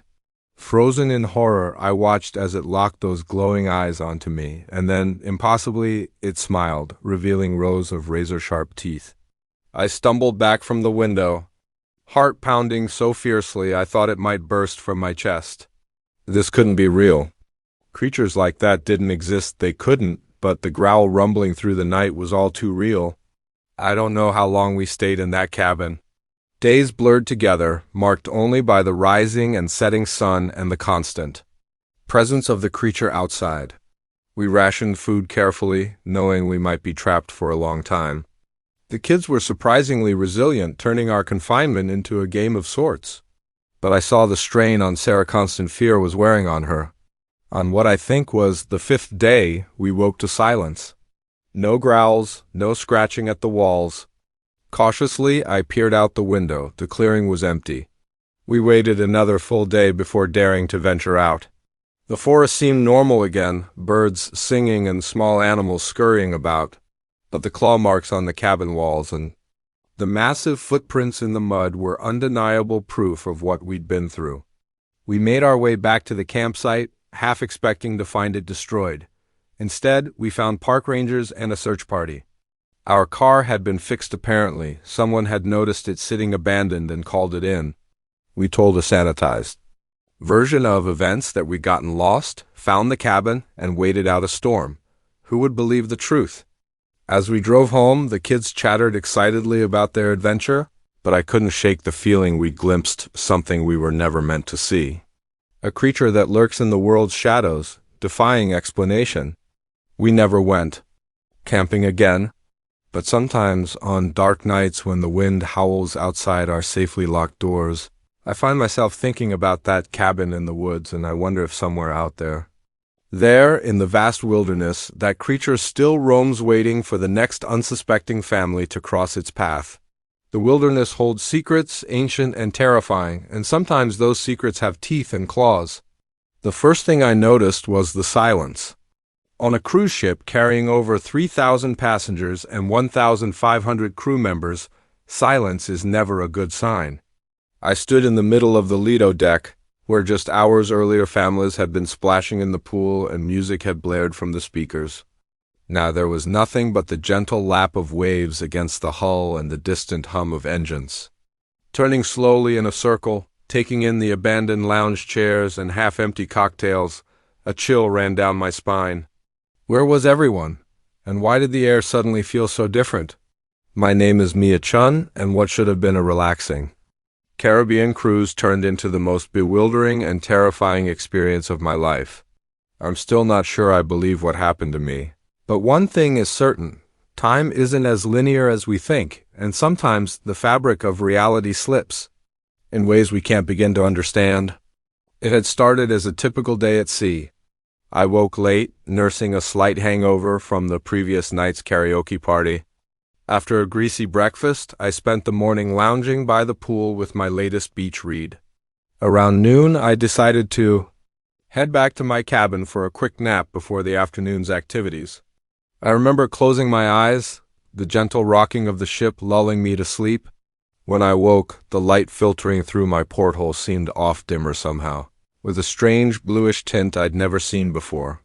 Disoriented, I checked my phone. The screen was black, completely dead, despite having been fully charged. When I lay down, frowning, I got up and tried the cabin phone. Nothing but a faint buzzing on the line. Then I noticed the silence. No distant laughter from the hallway, no muffled announcements over the PA system, just nothing. A knot of unease formed in my stomach. I stepped into the hallway. It was deserted. The usual bustle of passengers and crew was conspicuously absent. My footsteps echoed unnaturally loud on the carpet as I made my way toward the elevator bank. "Hello?" I called out, my voice small and lost in the empty corridor. No response. The elevator arrived with a cheerful ding that felt wildly out of place in the eerie stillness. As I rode up to the Lido deck, I tried to rationalize what was happening. Maybe an emergency drill I'd slept through? But no, they always announced. Those well in advance, and surely someone would have woken me. When the elevator doors opened onto the Lido deck, the full extent of the strangeness hit me. The massive open-air deck was completely deserted. Lounge chairs sat empty, some with towels and books still draped over them, as if their occupants had just stepped away for a moment. The bars were unmanned, rows of colorful cocktails abandoned on the counters. I walked slowly around the deck, heart pounding. "Hello?" I called again, louder this time. "Is anyone here?" Only the sound of waves answered me. As I completed my circuit of the deck, I noticed something that made my blood run cold. The lifeboats were all still in place. If there had been an emergency evacuation, surely they would have been launched. I spent the next few hours searching the ship deck by deck, my panic growing with each empty room and deserted corridor. I found the theater mid-setup for the evening show, the casino slot machines blinking silently in the dim light, the main dining room tables set for a dinner that would never be served. Everywhere I looked, signs of interrupted life, half-eaten. Meals at the buffet, a load of laundry tumbling endlessly in the dryer of the otherwise empty laundromat, a child's stuffed animal dropped in the middle of a hallway. But of the thousands who should have been on board, I found no trace.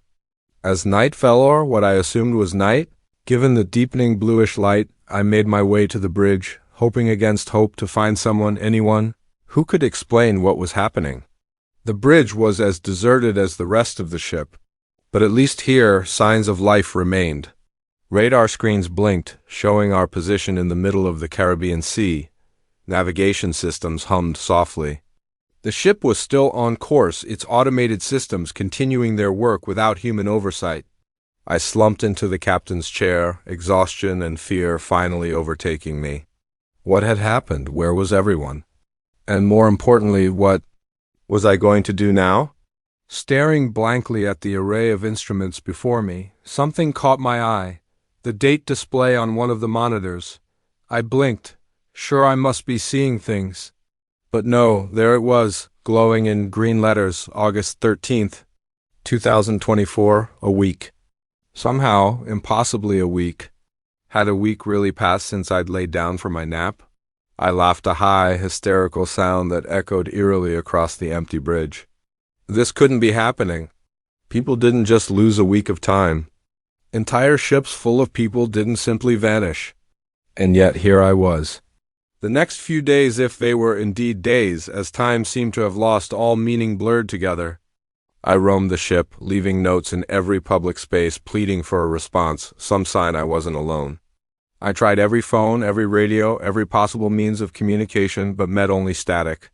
I ate from the slowly spoiling supplies. In the ship's massive kitchens, slept fitfully in a different cabin each night, and tried to keep my sanity by talking out loud, narrating my actions as if I were the protagonist of some bizarre reality show. On what I believe was the fourth day of solitude, I saw the lights. At first, I thought I was hallucinating, my mind finally breaking under the strain of isolation.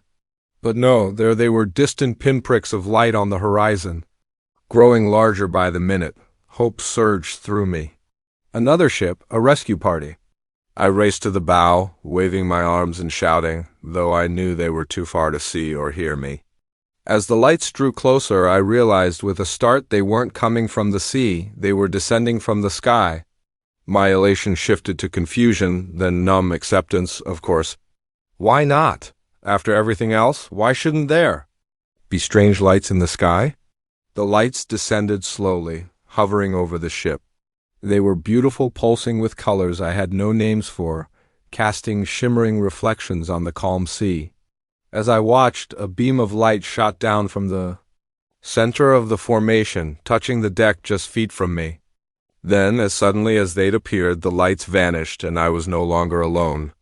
The deck filled with people, passengers in swimsuits and sundresses, crew members in crisp uniforms. They milled about, confused, voices rising in a babble of questions and exclamations. What happened? Where did everyone go?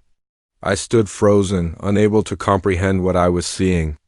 A man in a captain's uniform strode purposefully toward me, his face etched with concern. "Miss, are you all right? You look pale." I opened my mouth, but no words came. How could I possibly explain what had happened? In the days that followed, as the ship made its way back to port, a story was pieced together. According to everyone else on board, no time had passed at all. One moment, they were going about their day. The next, they found themselves standing on deck, disoriented and confused. Only I remembered the empty ship, the endless solitude, the strange lights. Only I had lived through that impossible week. The incident made headlines worldwide. Cruise. Ship reappears after mysterious disappearance. Experts were consulted, theories proposed and debunked. Some spoke of wormholes, others of alien abduction. A few fringe voices suggested mass hallucination or an elaborate hoax.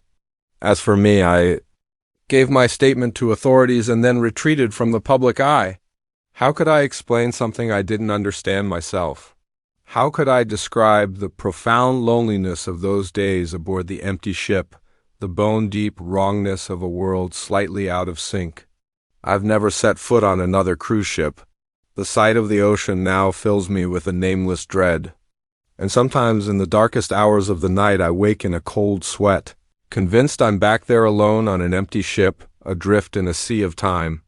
I don't know what happened on the paradise of the seas. I don't know where everyone went, or why I was left behind, or what those lights in the sky were. But I do know this: our understanding of reality, of time and space, is far more limited than we think. There are things out there, forces at work, that we can't begin to comprehend. And sometimes, if we're very unlucky, we catch a glimpse of them, a peek behind the curtain of reality into the vast, terrifying unknown that lies beyond.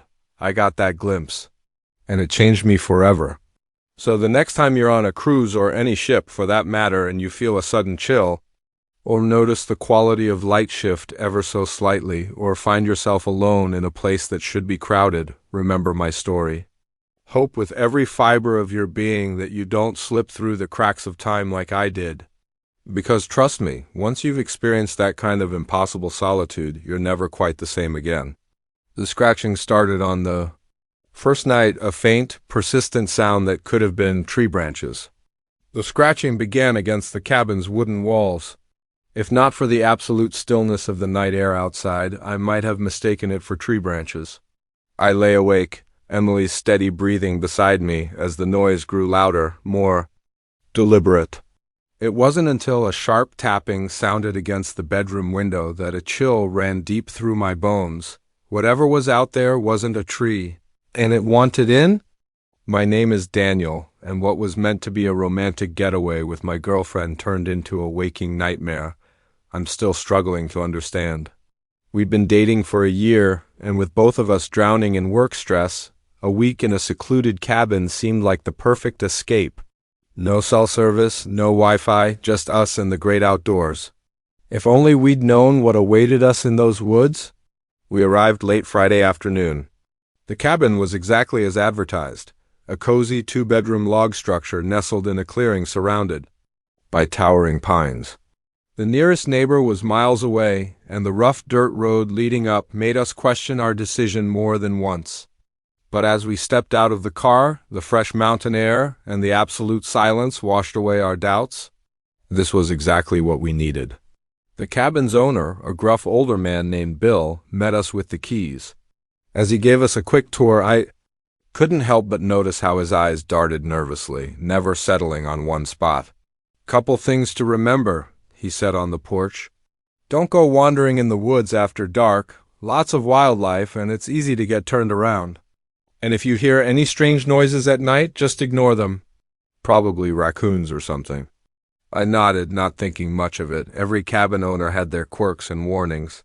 "Oh, and one more thing," Bill added, placing his hand on the door. "Whatever you do, don't open the doors or windows at night. No matter what you..." "Here, got it?" Before we could ask why, he was gone, his truck kicking up dust as he sped down the dirt road. Emily and I exchanged glances. "Well, that was weird," she said with a nervous laugh. I shrugged it off, probably just trying to scare the city folk. "Come on, let's unpack." The rest of the day was perfect. We hiked a nearby trail, cooked dinner on the old wood stove, and spent the evening cuddled on the porch swing watching stars emerge in a sky untouched by light pollution. But as we prepared for bed, I noticed the scratches, long, deep gouges on the inside of the doors and around the windows. They looked like something with sharp claws had made them. "Come look at this," I called. Emily came over, frowning. As she traced the marks with her fingers, "Weird, you think a bear tried to get in or something?" she asked. "Maybe," I said, but something about those scratches made my skin crawl. They seemed too deliberate, too purposeful. We joked about ghost bears to lighten the mood before bed, but as the night wore on and the scratching started again, the jokes felt hollow. I lay there, every muscle tense, listening to the sound move around the cabin, scratch, scratch, pause. Scratch, scratch, pause, then the tapping on the window, like something was testing the glass. Emily stirred beside me. "Dan, do you hear that?" she whispered. I nodded, my voice caught in my throat. We clung to each other, barely breathing. As the tapping moved from window to window, after what felt like hours, it finally stopped. We eventually drifted into an uneasy sleep. When dawn broke the next morning, we tried to rationalize it. Raccoons, probably, or maybe a particularly persistent owl. We spent the day hiking and swimming in a nearby lake, the bright sunshine making the night's terrors feel distant and silly. But as evening fell and we returned to the cabin, the unease crept back. We double-checked all the locks, drew the curtains tight, and tried to distract ourselves with board games and wine. The scratching began earlier that night, more insistent than before, and this time accompanied by something else, a low, guttural sound, almost but not quite a voice. "Daniel," Emily whispered, her face pale in the lamplight. "That's, not an animal." I wanted to reassure her, to say it was just the wind or our imaginations playing tricks on us. But as the not-quite voice grew louder, forming sounds almost like words, I couldn't lie to her or to myself. We huddled together on the bed, watching the shadows beneath the door, listening as whatever was out there circled the cabin again. And again. At one point, something heavy slammed itself, Against the front door, something slammed, making the entire cabin shudder. I thought about running for the car, but the keys were in the living room, and the idea of opening any door felt impossible. So we waited, clinging to each other as the night stretched endlessly on. Just before dawn, in that darkest hour when hope feels furthest away, a new sound reached us: footsteps on the porch, followed by a knock at the door. A man's voice called out, gruff but mercifully normal. "Hello? Anyone in there?" We approached cautiously. Through the peephole, I saw Bill, the cabin owner, standing on the porch with a flashlight. Relief flooded me. "Bill, thank God there's something out here, something—" He cut me off, pushing past us into the cabin. "I know, that's why I'm here. You two okay?" We nodded, still shaken. Bill made a quick circuit, checking windows and doors. When satisfied, he turned to us with a grim expression. "I owe you an apology," he said. "I should have told you the whole truth when you arrived, but I was afraid you'd leave." "I need the money, to be honest," Emily demanded. "Tell us what's going on." Bill sighed, suddenly looking much older. "This land, it's not right. Never has been. As long as I can remember, things have lived in these woods. Things that ain't natural. Most of the time, they keep to themselves, but sometimes, especially when there's new blood, they get curious." A chill ran down my spine. "What kind of things?" He shook his head. "Don't rightly know. Never seen them clearly, but I've heard them, felt them watching. They're smart. Whatever they are, smart and hungry." "Why don't you leave?" Emily asked. Bill said simply, "This land's been in my family for generations. Besides," his voice dropping to a whisper, "I don't think they'd let me." We spent the rest of the night huddled in the living room with Bill, listening to his stories, tales passed down through his family about people who'd vanished over the years, nights when the barrier between our world and something else seemed as thin as the dawn's first light. As the sun rose, casting long shadows through the trees, Bill stood. "They'll be gone now. They can't stand daylight. You two should pack up and go. I'll refund your money." We didn't argue. Within an hour, we were in our car, speeding down the mountain road, their cabin shrinking in our rearview mirror. We never talked much about that weekend. How could we explain it, even to ourselves? It was easier to let the memory fade, to focus on our safe, normal lives in the city. But sometimes on dark nights when the wind blows just right, I find myself listening for that scratching sound. In my dreams, I still hear that almost voice calling from just beyond the walls, trying to form words I hope I never understand. I don't know what lives in those woods, why it was so interested in us, or what it might have done if it had gotten inside. But I do know this: there are places where the veil between realities is thin, where things we cannot comprehend lurk, just out of sight.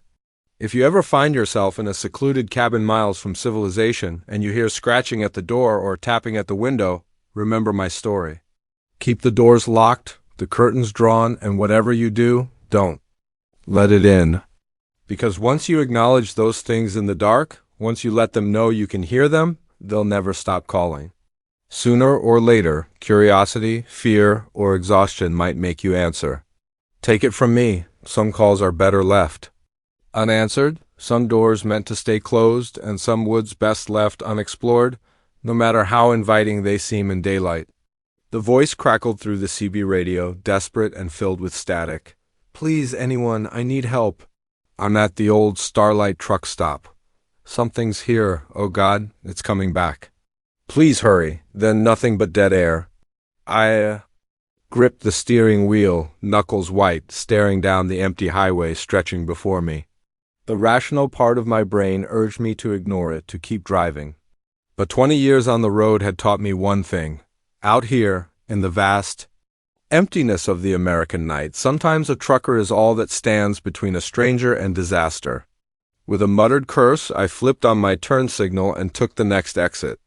I didn't know it then, but that decision led me straight into a nightmare I'm still trying to understand.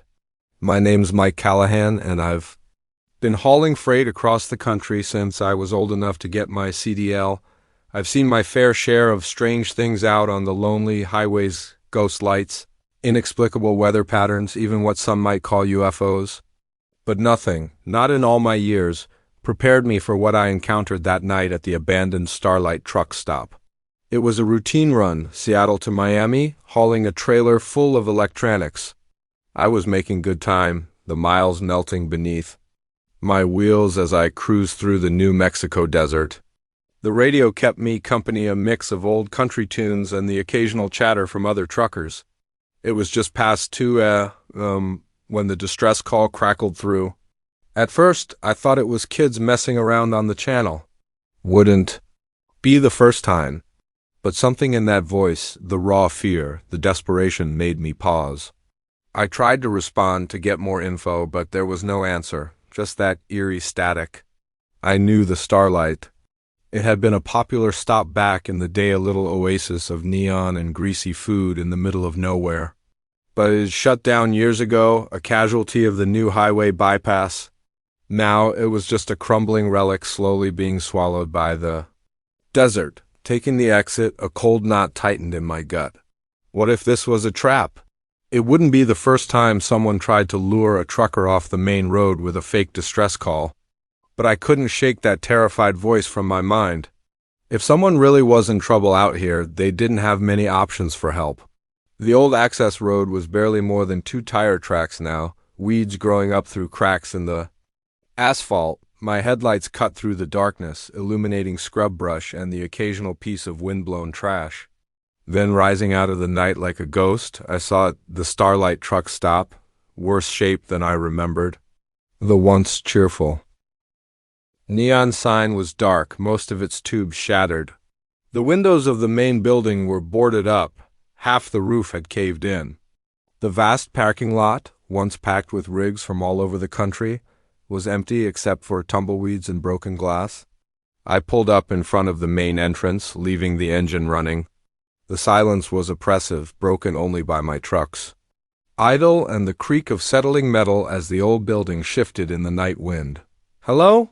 I called out, my voice small and lost in the emptiness. "Anyone here?" I heard nothing but silence. No reply, no echo. I grabbed my flashlight from the cab and cautiously approached. The boards over the main doors had been pried away, leaving a dark maw that seemed to swallow my beam. Every instinct screamed at me to get back in my truck and drive away. But I couldn't ignore that desperate voice. What if someone was in there, unable to call out? I stepped inside, a flashlight beam revealing decay and abandonment. Overturned tables, shattered plates, layers of dust coating everything. It looked like scavengers had picked the place clean years ago. "Hello?" I called again, my voice echoing through the empty space. "Anyone here?" A sound from the back made me jump, a scraping noise, like something heavy being dragged across the floor. "Hey, you okay back there?" My heart pounded as I moved toward the noise. Rounding the corner into what used to be the kitchen, my flashlight caught something that made my blood run cold. Propped against an old stove was a CB radio, brand new, completely out of place amid the ruin. I approached slowly, mind racing. Had whoever called for help left this here? But why and where were they now? That's when I noticed something else on the floor around the radio, strange markings, curved lines and symbols drawn in what looked horribly like dried blood. I stepped back, suddenly hyper-aware of the silence. Even the wind seemed to have died. Then I heard a low, guttural sound coming from behind me, almost, but not quite a voice. The hairs on the back of my neck stood up as I slowly turned.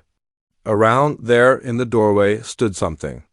In the brief moment before terror overtook me, my mind scrambled to make sense of what I was seeing. It was vaguely humanoid, but too tall, too thin. Its limbs bent at impossible angles, and its face, God, its face was just a blank expanse of pale skin stretched where its face should have been, split from top to bottom by a mouth. I'd like to say I fought back, or at least had the presence of mind to run, but the truth is, I froze rooted to the spot as the thing unfolded itself, growing even taller as it flowed into the room like smoke given form. It reached for me with hands more like claws, and I felt my consciousness slipping away. The last thing I remember was the CB radio crackling to life, that same desperate voice calling out for help. I woke up in my truck, parked on the side of the highway. For a moment, I thought it had all been a vivid nightmare. Then I noticed the dust coating my clothes, the scratches on my arms, and there on the passenger seat was the CB radio from the abandoned truck stop. My logbook showed I'd lost almost 6 hours I had no memory of. I drove to the nearest town, checked into a motel, and tried to make sense of what had happened. Had I really seen what I thought I saw, or had my mind conjured some impossible horror to fill the gaps in my memory? I considered going to the police, but what would I say? That I'd been lured to an abandoned truck stop by a ghost on the CB, then attacked by some kind of monster? They'd laugh me out of the station, or worse, lock me up for my own safety. In the end, I did the only thing I could. I got back on the road and finished my run. But things were different after that night.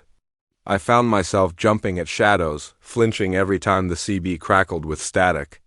I started taking routes that avoided long stretches of empty highway, even if it meant longer trips.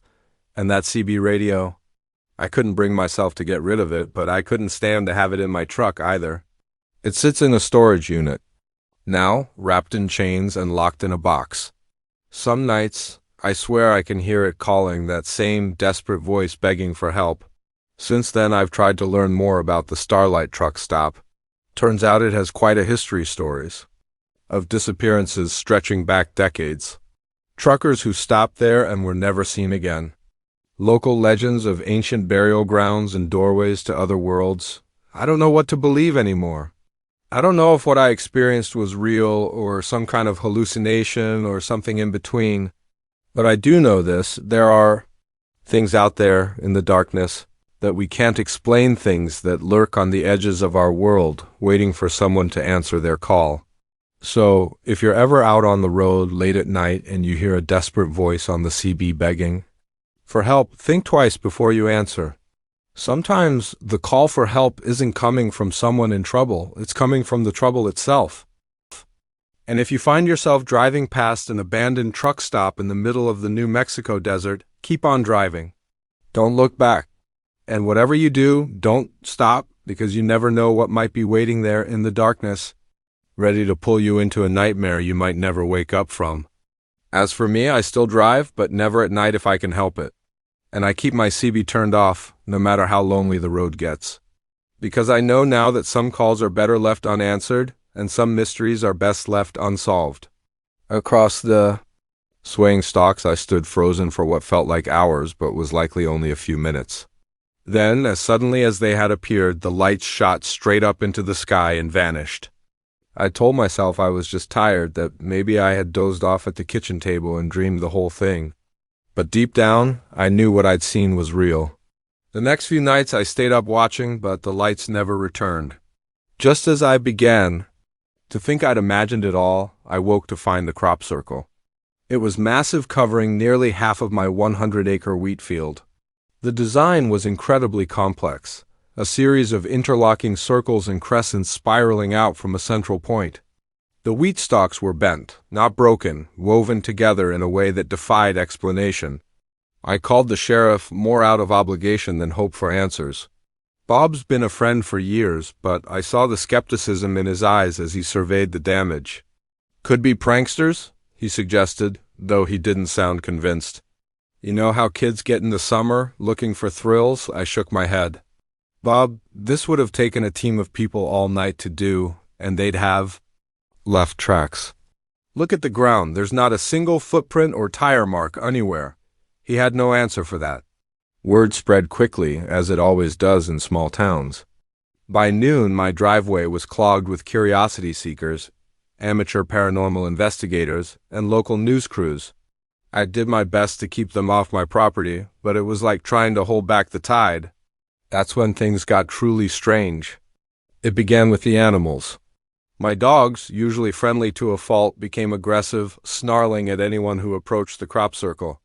The cattle refused to graze near that field, clustering at the far end of their pasture and bellowing uneasily through the night. Then the equipment failures escalated, not just my tractor, but every piece of electronic gear on the farm. Cell phones died within minutes of being fully charged. The TV emitted nothing but static, occasionally interrupted by bursts of what sounded like voices speaking in an unknown language. And the dreams, God, the dreams. Every night I found myself wandering through that wheat field, the stalks whispering and singing around me in voices just beyond comprehension. Something was always just ahead, always just out of sight. I'd wake in a cold sweat, the taste of metal in my mouth, with the nagging feeling I was on the verge of understanding something vast and terrible. About a week after the crop circle appeared, I had a visitor. He introduced himself as Dr. Alan Friedman, an astrophysicist from the State University. He was different from the other investigators who'd come sniffing around quieter, more serious. "Mr. Harper," he said, his eyes never leaving the crop circle, "have you noticed any other unusual phenomena since this appeared? Lights in the sky, perhaps? Electronic disturbances?" The hairs on the back of my neck stood up. "How did you know about that?" He turned to me, his expression grave. "Because this isn't the first time this has happened. There's a pattern, Mr. Harper. These events, they're escalating." Over the next few hours, Dr. Friedman told me things that shook me to my core about other crop circles, all following similar designs appearing across the country over the past few years, about increased UFO sightings in those areas, and about people who had gone missing always in the weeks following the appearance of a circle. "We believe," he said in a low voice, "that these are some kind of test sites, that whatever intelligence is behind this is preparing for something bigger." I wanted to dismiss it all as crazy talk, but I couldn't not after what I'd seen, what I'd experienced. "What do they want?" I asked, my mouth dry. Dr. Friedman shook his head. "We don't know. But we think you might be in danger, Mr. Harper. These sites seem to have a strange effect on the people closest to them. We've documented cases of unusual behavior, people claiming to receive messages or orders from some unknown source." As he spoke, a chill ran down my spine. I thought of my dreams, the whispers just beyond understanding. "What should I do?" I asked. "Let us set up some monitoring equipment," he said. "And whatever you do, don't enter that field. No matter what you hear, no matter what you think you see, promise me, I promise." But promises, I would soon learn, are hard to keep when reality itself seems to be unraveling around you. The next few days were a blur of activity. Dr. Friedman and his team set up cameras and sensors around the perimeter of the crop circle. They took samples of soil and wheat, muttering to each other in low, worried tones. And all the while, the whispers in my dreams grew louder, more insistent. I'd wake with strange symbols etched deep in my mind, my fingers itching to draw them. The urge to walk into that field, to reach the very center of the circle, became almost unbearable. It all came to a head on the 7th night after the circle appeared. I was jolted awake by a sound I'd never heard before, a low thrumming, vibration that seemed to come from everywhere and nowhere all at once. I stumbled to the window, my heart stopping cold. The crop circle was glowing, pulsing with a soft, blue-white light that seemed to beat in time with the thrumming. Hovering above it were the lights I'd seen before, but this time they were descending. I don't remember deciding to go outside. One moment I was at the window, the next I was running across the yard in my pajamas, drawn toward the circle. By a force I couldn't resist, Dr. Friedman's warning echoed faintly in my mind, distant and unimportant. All that mattered was reaching the center of the circle, meeting whatever was coming down from the sky. I was at the edge of the wheat field when a hand grabbed my arm, yanking me back. It was Dr. Friedman, his face pale in the otherworldly light. "Harper, no!" he shouted over the thrumming. "If you go in there, we'll lose you." I struggled against his grip, the whispers in my head drowning out everything else, but he held firm. Slowly, painfully, the compulsion began to fade. Together we watched, transfixed, as the lights descended into the center of the crop circle. There was a flash so bright it left spots dancing in my vision, and then nothing. The lights vanished. The thrumming stopped, and the crop circle lay dark and still. In the days that followed, government agents swarmed my farm. The crop circle was dug up, every grain of soil tested and retested. I was questioned for hours, as were Dr. Friedman and his team. They found nothing, no radiation, no unexplained elements, no proof anything out of the ordinary had occurred. The official story became that it was an elaborate hoax, despite the lack of evidence supporting that theory. But I know what I saw, I know what I felt. It's been 5 years since that night. I still farm the land, but things are different now.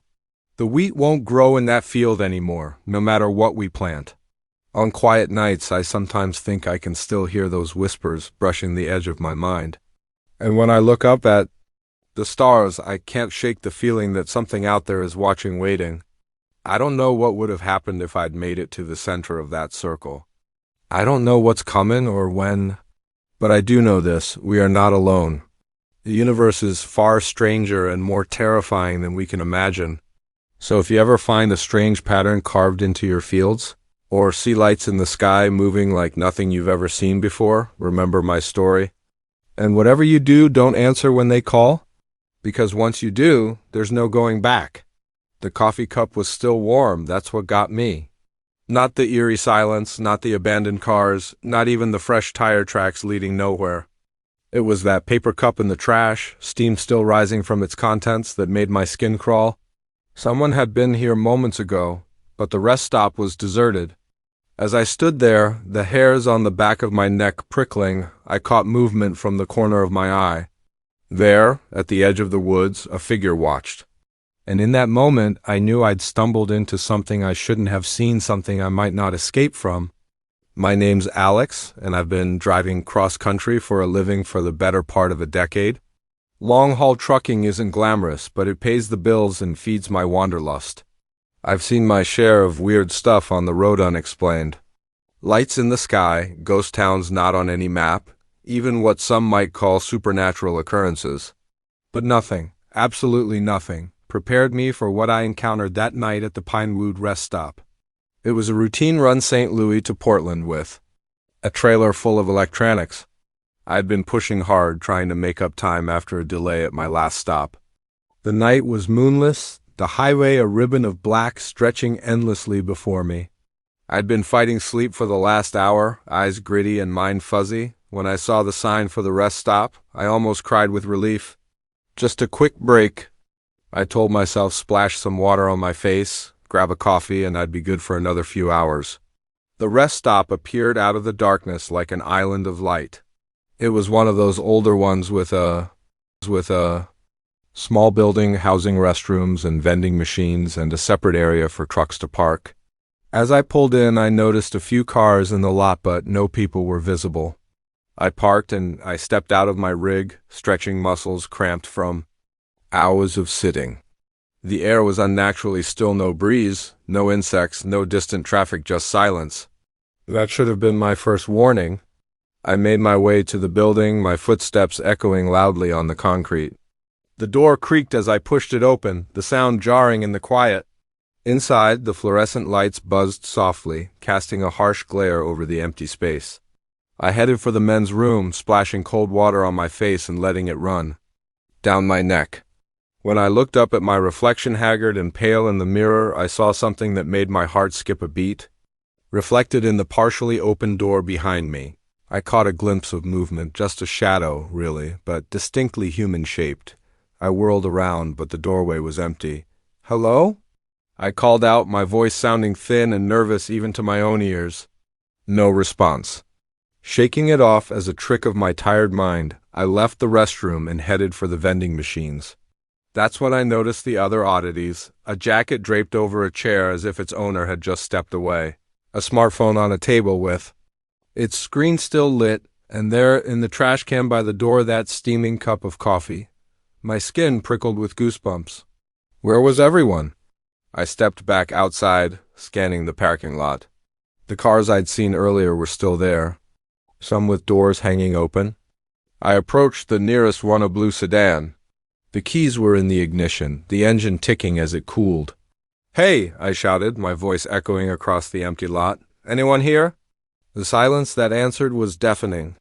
That's when I saw the tire tracks, fresh ones, leading from one of the parking spots and stopping abruptly at the edge of the lot, as if the car had simply vanished into thin air. My heart pounded now, adrenaline clearing the fog of exhaustion from my mind. Something was very, very wrong. I turned, intending to run back to my truck and get the hell out of there. That's when I saw the figure at the edge of the woods. It was human-shaped, but somehow off. Too tall, too thin, its proportions not quite right. It stood perfectly still, half hidden behind a tree, watching me. I froze, caught in its gaze like a rabbit before a wolf. For a long moment, neither of us moved. Then, slowly, it raised a hand, beckoning. Terror jolted through me like an electric shock. I ran, sprinting back to my truck with a speed I didn't know I possessed. I fumbled with the keys, swearing as I dropped them and scrambled in the gravel to retrieve them. As I pulled myself into the cab, I risked a glance back. The figure was closer now, no longer hiding behind the trees. In the harsh glare of the rest stop lights, I could see it more clearly, and God, I wish I couldn't. Its skin was pale, almost translucent, stretched too tight over an impossible frame. Its face was smooth and featureless except for deep-set eyes that reflected the light like a cat's, and its mouth split its face from ear to ear, filled with needle-sharp teeth.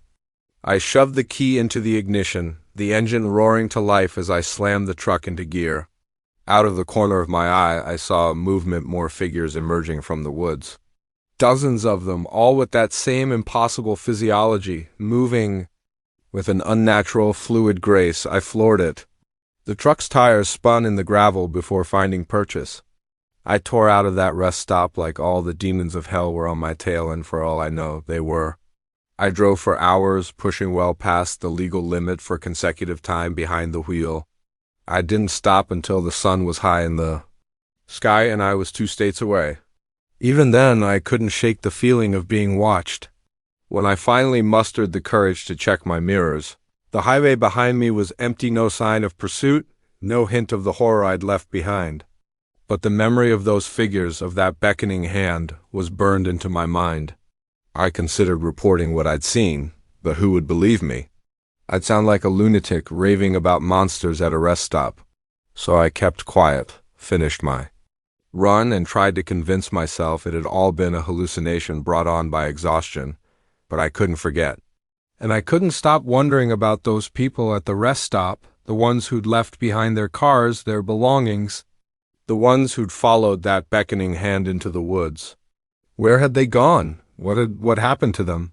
In the weeks that followed, I did some digging. It wasn't easy. I'm no detective, and I had precious little to go on, but what I found chilled me to the bone.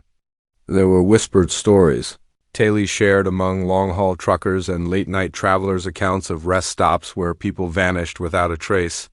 A figure seen at the edge of the woods, always at night, always beckoning. Some called them aliens, others claimed they were interdimensional beings, and a few spoke of ancient, forgotten gods awakening in our modern world. I don't know what they are. I don't know what they want. But I know they're out there, waiting at the edges of lonely highways, lurking in the shadows of late-night rest stops. I still drive, but never at night if I can help it. I avoid rest stops, pushing myself to make it from one major town to the next without breaks, and I never, ever stop if I see a solitary figure standing at the edge of the woods. Sometimes on long hauls when the night is dark and the road seems endless, I think I see them in my mirrors tall, thin figures keeping pace with my truck despite its speed, watching, waiting. And sometimes I wonder if I really did escape that night, or if somehow I'm still there trapped in some in-between place, living out a life that's not quite real. So if you're ever driving late at night and see a rest stop appear out of the darkness, think twice before you stop. Check your gas gauge, your caffeine levels, your fatigue. Ask yourself, is it worth the risk? Because you never know what might be waiting there in the shadows. You never know who or what might be beckoning you into the woods. And once you follow, you might never find your way back. Remember my story and keep driving, no matter how tired you are. Because some rest stops aren't meant for rest. Some are gateways to places we were never meant to go. And once you cross that threshold, there's no coming back. The first photo showed nothing but trees. The second captured a blur of movement at the edge of the frame. But it was the third image that made my blood run cold. There, emerging from the shadows between two ancient pines, was a figure humanoid, but wrong somehow. Too tall, too thin, its proportions distorted in a way that defied natural law. And it was looking directly at the camera at me. I lowered the viewfinder with shaking hands, my eyes darting to the deepening shadows around my campsite. Night was falling, and I was no longer alone in these woods. My name is Maggie Chun, and I've been a nature photographer for the better part of a decade. I've trekked through rainforests, scaled mountains, and waded through swamps to get the perfect shot, but nothing in all my years of experience could have prepared me for what I encountered in the depths of the Olympic National Forest. It was supposed to be a routine assignment, a 2-day solo expedition to capture the raw beauty of the old-growth forest for a conservation magazine. I'd done dozens of trips like this before, and I was looking forward to the solitude, to immersing myself in nature without the distractions of the modern world. The first few days were idyllic. The forest was a photographer's dream, all towering evergreens draped in moss, hidden waterfalls, and dappled sunlight filtering through the canopy. I set up my base camp in a small clearing near a babbling stream, venturing out each day to explore and photograph. It was on the fourth night that things started to get strange. I was reviewing the day's shots on my camera when I noticed something odd in the background of one image, a shape just barely visible in the shadows between two trees. At first I dismissed it as a trick of the light or maybe a deer, but something about it nagged at me. The next day I returned to the same spot, determined to figure out what I'd captured. I set up a camera trap, a motion-activated camera designed to capture wildlife, and left it there for the day while I explored other areas. When I returned that evening and checked the camera, my heart nearly stopped. There were dozens of images taken in rapid succession. The first few showed nothing unusual, just the forest floor and a squirrel or two. But then the figure appeared, tall and impossibly thin, with long, spindly limbs that seemed to bend at unnatural angles. Its skin, where visible, was pale and almost translucent, stretched tight over an inhuman frame. And its face smooth and featureless, save for two large dark eyes that reflected the camera's flash like a cat's. I stared at the images, my mind refusing to process what I was seeing. This couldn't be real. It had to be a hoax, a trick played by some other hiker with too much time on their hands and a talent for Photoshop. But as I flipped through the sequence of photos, a chill ran down my spine. The figure was moving closer to the camera with each shot. The final image showed it reaching toward the lens-long fingers blurred with motion. I packed up my gear with trembling hands and practically ran back to my campsite. That night, I barely slept, startled by every snapping twig and rustling leaf. I told myself I was being ridiculous, that there had to be a logical explanation. But deep down, I knew what I'd seen was real. The next morning, I woke to find my campsite in disarray. My backpack had been emptied, its contents strewn about. My food cache, hung high in a tree to protect it from bears, had been torn down, the rope snapped as if it were thread. And there, pressed into a patch of soft earth near my tent, was a footprint long and narrow, with toes that looked more like claws. My camera lay next to it. With shaking fingers, I turned it on and checked the most recent images. My heart nearly stopped. There were new photos taken while I slept, photos of my tent, of me sleeping inside, visible through the mesh window. And in each one, that figure was there, getting closer and closer. I should have left, then packed up and hiked out, assignment be damned. But some combination of curiosity, stubbornness, and plain old stupidity made me stay. I convinced myself that if I could just get clearer photos, just understand what this thing was, it would all make sense. So I stayed, and each night the creature came closer. I set up more camera traps around my campsite, capturing image after image of the being as it circled my tent. I barely slept, spending my nights huddled in my sleeping bag, clutching my hunting knife, jumping at every sound. During the day I ventured out, following trails of broken branches and those strange footprints. I found places where the undergrowth had been crushed, as if something large had been dragged down. Once I found a tuft of hair caught on a branch course. and gray, unlike any animal fur I'd ever seen. As the days passed, I began to feel like I was losing my mind. The forest, once beautiful and inviting, now seemed menacing. The trees loomed over me, their branches reaching out like grasping fingers. I couldn't shake the feeling of being watched even in broad daylight. And still, I stayed. The need to understand, to document what I was seeing, had become an obsession. It all came to a head on what should have been my last night in the forest. I was planning to hike out in the morning, my assignment completed, my sanity hanging by a thread. I'd set up my cameras for one final night of observation, hoping against hope for that one clear shot that would prove I wasn't crazy. I must have dozed off despite my fear, because I woke suddenly in the pitch black of my tent. Something had changed. The ever-present sounds of the forest, the rustle of leaves, the chirp of insects had gone silent. And there was something outside my tent. I could hear it moving softly but unmistakably circling, sniffing. I lay there, paralyzed with terror as it completed its circuit. Then, to my horror, I saw the zipper of my tent begin to move slowly, inch by agonizing inch. The opening widened. I wanted to scream, to run, to do anything, but my body wouldn't respond. I could only watch, eyes wide in the darkness, as a long, pale hand with too many joints slipped through the opening. The hand paused, as if sensing my fear. Then, deliberately, it reached toward my camera, which lay next to my sleeping bag. In that moment, survival instinct finally overcame my paralysis. I lunged for the camera, snatching it away from that terrible hand. In the same motion, I kicked out at the tent wall, tearing through the fabric and tumbling out into the night. I ran blindly, desperately clutching the camera to my chest. I crashed through underbrush, stumbled over roots, branches whipping at my face. Behind me, I could hear it pursuing, not running, but moving with a terrible swiftness, flowing through the forest like smoke. I don't know how long I ran or how far. My lungs burned, my legs ached, but terror drove me on. Finally, mercifully, I saw lights ahead, the ranger station at the trailhead, a beacon of civilization in the wilderness.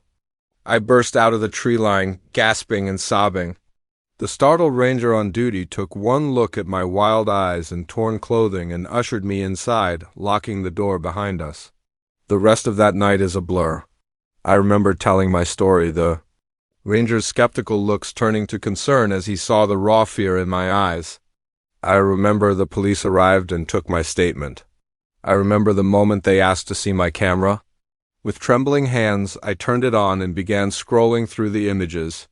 But where there should have been dozens of photos of that otherworldly being, there was nothing, just trees, shadows, and ordinary forest scenes. Even the photos from that final night, the ones I was certain I'd taken of the hand reaching into my tent, were gone. In the harsh fluorescent light of the ranger station, surrounded by the trappings of civilization, my entire experience began to feel like a bad dream. Had I imagined it all? Had 2 weeks of solitude in the deep woods driven me to some kind of breakdown?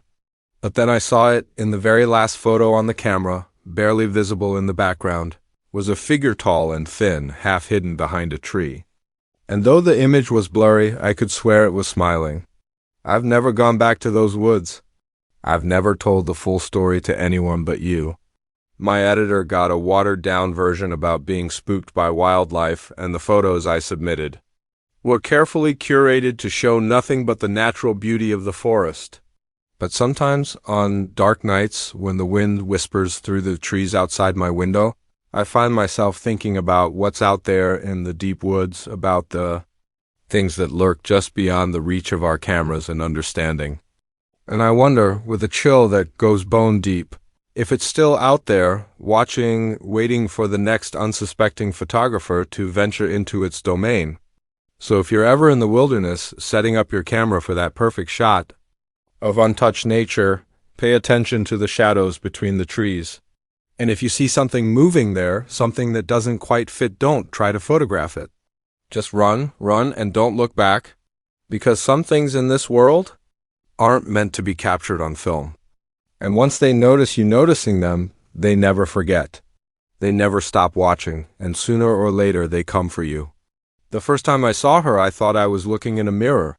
Same shoulder-length brown hair, same green eyes even. The same tiny scar above my left eyebrow from a childhood accident. But this was no reflection. It was a living, breathing woman who could have been my twin. Our eyes met across the crowded dining room, and I felt a chill run down my spine. As she smiled and waved, I knew with sickening certainty that my relaxing Caribbean cruise had just taken a turn into uncharted waters. My name is Sarah Mitchell, and until that moment, I'd been enjoying a much-needed vacation aboard the Majestic Dream, a luxury cruise liner making its way through the turquoise waters of the Caribbean. I'm a 32-year-old software engineer from Seattle, and this was my first real vacation in years. I'd been looking forward to 10 days of sun, relaxation, and maybe a little romance if I was lucky. The first few days had been everything I'd hoped for. I lounged by the pool, indulged in far too many fruity cocktails, and even struck up a flirtation with a handsome guy named Mike, who was traveling with a group of friends. It was on the fourth night at the captain's dinner that everything changed. I dressed up for the occasion, wearing a new blue dress I'd bought specifically for the cruise. As I made my way into the grand dining room, I caught sight of myself in one of the large, decorative mirrors and paused to adjust my hair. That's when I saw her. At first, I thought it was just my reflection from a different angle, but as I turned to look directly at her, I realized with a jolt that she was a separate person, a person who looked exactly like me, down to the smallest detail. Our eyes met, and for a moment the bustling dining room seemed to fade away.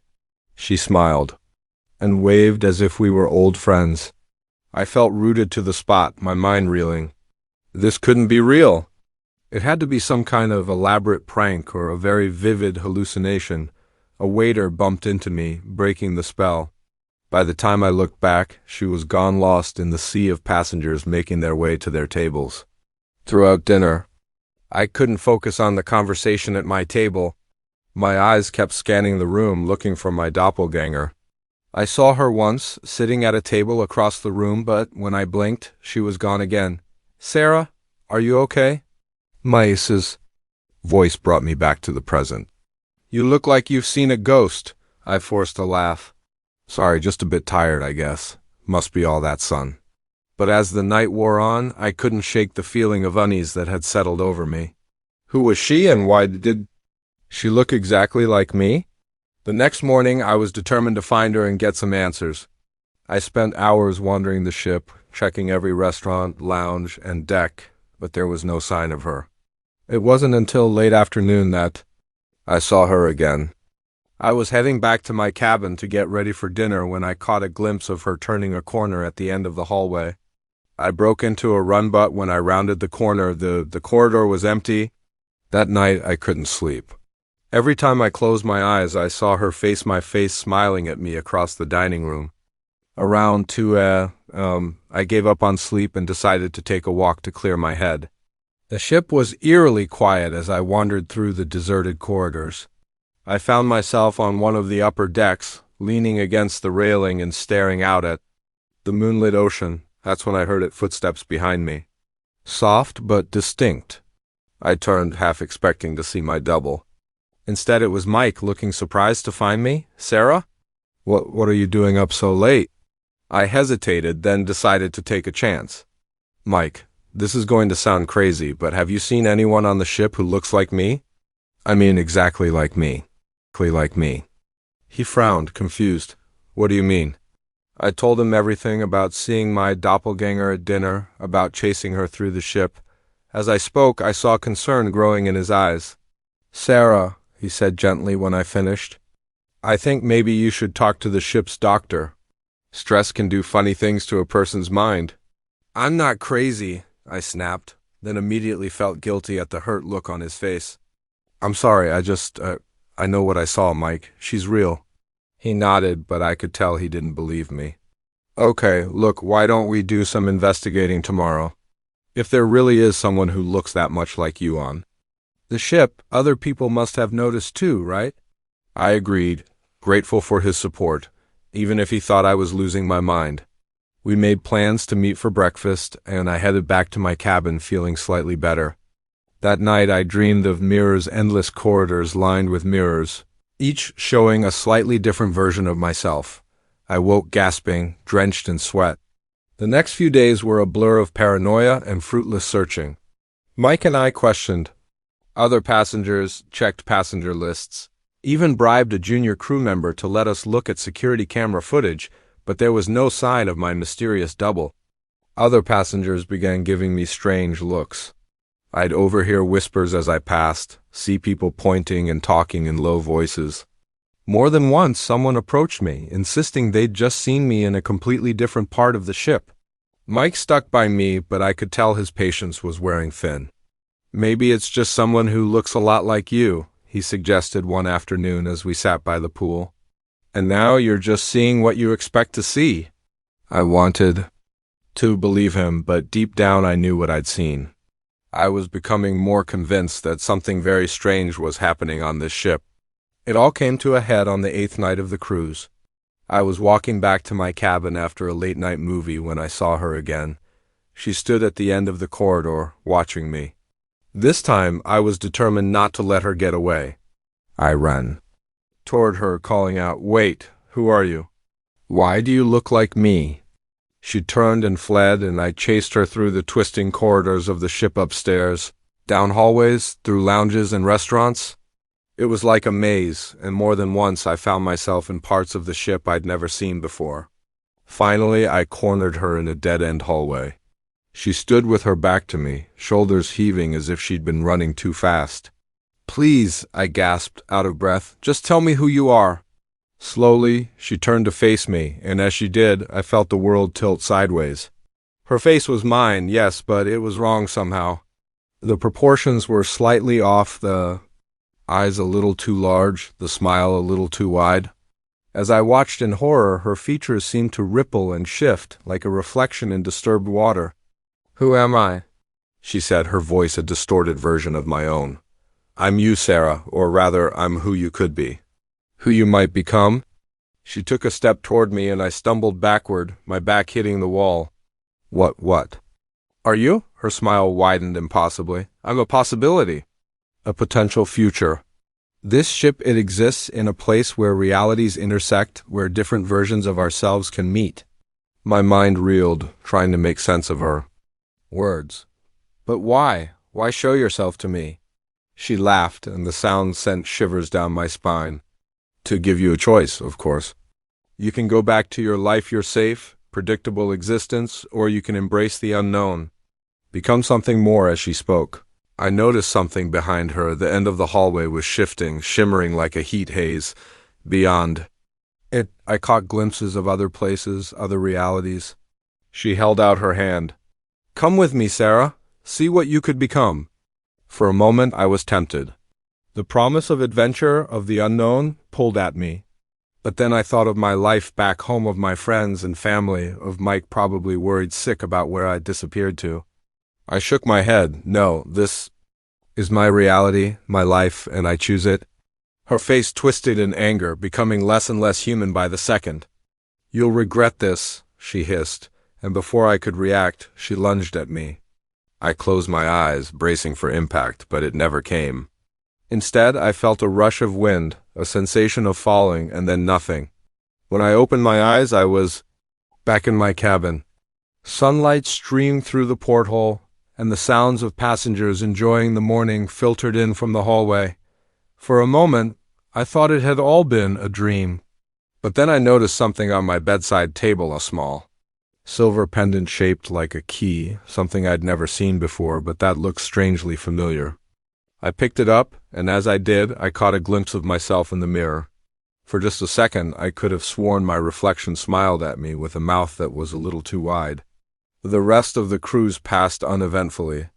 I never saw my doppelganger again, and eventually I managed to convince myself that stress and too much sun had played tricks on my mind. Mike and I grew closer, and by the time we docked, we were making plans to see each other back in the real world. But sometimes, late at night, I find myself looking at that silver key and wondering about roads not taken, other versions of myself, other realities, and I can't help but think that somewhere out there, on a ship sailing through the spaces between worlds, another Sarah made a very different choice. So, if you ever find yourself on a cruise and catch a glimpse of someone, who looks just like you, remember my story and think very carefully about the choices you make. Because sometimes our doubles are more than just reflections. Sometimes they're glimpses of who we might become, for better or for worse. The words were whispered with such urgency, such raw fear, that I felt my blood turn to ice. Whatever you do, don't be here at midnight. The weathered trucker who'd spoken them was already walking away, leaving me frozen in my seed half-eaten burger growing cold on the plate in front of me. I glanced at my watch. 11:37 p.m. as I looked around the diner, taking in the tense faces and furtive glances of the other patrons. I realized with growing dread that I'd stumbled into something far more sinister than a late-night pit stop. My name's Jack, and until that moment, I'd been on a routine cross-country drive from New York to Los Angeles. I'm a freelance photographer, and I'd taken on a last-minute gig that required me to transport some sensitive equipment that couldn't be trusted to shipping companies. The pay was good, and I figured the road trip would give me a chance to capture some interesting shots along the way. I'd been driving for nearly 18 hours straight, fueled by gas, station coffee, and the kind of determination that only comes from a looming deadline. When I saw the neon sign for Mel's Diner glowing like a beacon in the dark Nevada desert, I decided to pull over. My stomach was growling, and I figured a hot meal and a real cup of coffee would do me good. The diner looked like something straight out of a 1950s postcard, all chrome and red vinyl booths, with a jukebox in the corner playing old rock and roll tunes. But as soon as I walked in, I sensed something was off. The place was surprisingly busy for the middle of the night, but the atmosphere was tense, almost electric. I slid into an empty booth and ordered a cheeseburger and coffee from a waitress whose smile seemed a little too forced. As I waited for my food, I couldn't help but notice how everyone in the diner seemed on edge. Conversations were hushed, and people kept glancing at the large clock above the counter. When my food arrived, I tried to strike up a conversation with the waitress. "Busy night, huh?" She nodded, her eyes darting to the clock. "Yeah, it usually is around this time." "Oh, you get a lot of late-night traffic?" She hesitated, then leaned in closer. "Look, honey, you seem nice, so let me give you some advice. Eat quick and get back on the road. You don't want to be here too long." Before I could ask what she meant, she was gone, hurrying off to another table. I sat there, burger halfway to my mouth, thoroughly confused. That's when the trucker at the counter turned to me and whispered those chilling words, "Whatever you do, don't be here at midnight." As he walked away, I noticed other patrons starting to leave. They moved with an urgency that seemed at odds with the late hour, practically running to their vehicles. I flagged down my waitress again. "What's going on? Why is everyone leaving?" She glanced nervously at the clock. 11:45 p.m. now, and sighed. "I shouldn't tell you this, but things happen here at midnight. Bad things. Nobody knows why, but it's been going on for years.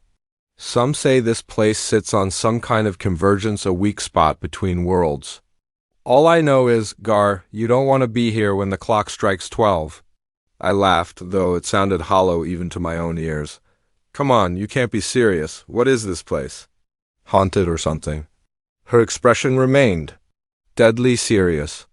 "Worse. Now please, for your own sake, finish up and go." I wanted to believe it was all an elaborate joke, some weird local custom to scare tourists, but the fear in her eyes, the palpable tension in the air, it felt too real to dismiss. I gulped down my cold coffee and threw some bills on the table, deciding that whatever was going on, I didn't want to stick around to find out. But as I stood up to leave, I noticed something that made my heart skip a beat. The door to the diner was gone. Where the entrance had been was now just a solid wall covered in the same tacky wallpaper as the rest of the place. I opened my eyes. The wall was still there. "It's starting," someone whispered. I turned to see the remaining patrons, about a dozen in total, huddled together in the center of the diner. The waitress was among them, her earlier composure crumbling as she clutched a coffee pot like a weapon. "What's starting? What the hell is going on here?" I demanded, panic rising in my throat. An old man with a face like weathered leather spoke up. "It's midnight, son, or it will be in about—" He checked his wife's watch. 2 minutes. That's when they come. Who comes? What are you talking about? I asked, but before anyone could answer, the lights began to flicker. The jukebox, which had been quietly playing Great Balls of Fire, suddenly switched to a slow, discordant melody I didn't recognize. The temperature in the diner dropped several degrees in a matter of seconds. "Circle up!" the old man shouted. "Remember, don't look directly at them, and whatever you do, don't let them touch you." The group formed a tight circle, facing outward. Without thinking, I joined them, my back pressing against strangers as we huddled together. The waitress pressed something into my hand, a salt shaker. "Salt and iron," she muttered. "Only things that slow them down." I wanted to laugh, to tell them all this was insane, but the words died in my throat as I saw something moving outside the window, shapes darker than the night itself, flowing like smoke but with a terrible purpose to their movement. They pressed against the glass, which began to frost over despite the desert heat. And then, as the clock struck midnight, the real horror began. The shapes outside seemed to coalesce, forming vaguely humanoid figures that were somehow more terrifying for their almost recognizable form. They oozed through the cracks around the windows, seeping into the diner like noxious gas. "Someone in." Our group whimpered. I felt a hand grasp mine and squeeze tight. The old man's voice rose in a chant, words in a language I didn't understand. Others joined in, their voices shaking but growing stronger as they repeated the phrases. The shadow figures circled us, their movements jerky and unnatural. I caught glimpses of limbs that were too long, of faces that shifted and changed like smoke. The air grew thick with the smell of ozone and something rotten. One of the creatures reached out toward our group. Without thinking, I flung the contents of my salt shaker at it. The thing recoiled with a hiss that sounded like radio. Static, its form dissipating for a moment before reforming. Time seemed to stretch and distort. I couldn't tell if we'd been surrounded for minutes or hours. My arm ached from holding it out, salt shaker at the ready. My throat was raw from chanting words. I didn't understand what was happening. But just when I thought I couldn't take any more the press of bodies, the suffocating presence of the shadow creatures becoming unbearable, something shifted. The old man's chanting reached a fever pitch, and suddenly the very air seemed to ripple. The shadow figures began to retreat, their forms growing faint and indistinct as they flowed back out through the windows, which shattered outward in a spray of glass. A wind whipped through the diner, carrying with it the last wisps of the creatures and the lingering stench of decay. Then, just as suddenly as it had begun, it was over. We stood there in stunned silence for a long moment. The only sounds are ragged breathing and the crunch of broken glass beneath our feet. Slowly, our circle dissolved. I saw tears on some faces, blank shock on others. The waitress was the first to break the silence. "Everyone okay? Anyone touched?" A general murmur of assent followed.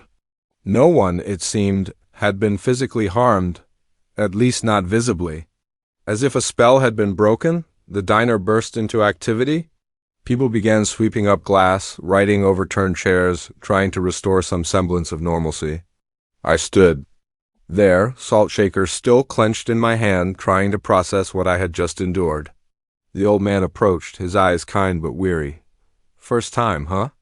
You did good, son." I found my voice at last. What were those things? Why here? Why at midnight?" He shook his head. "Wish I could tell you.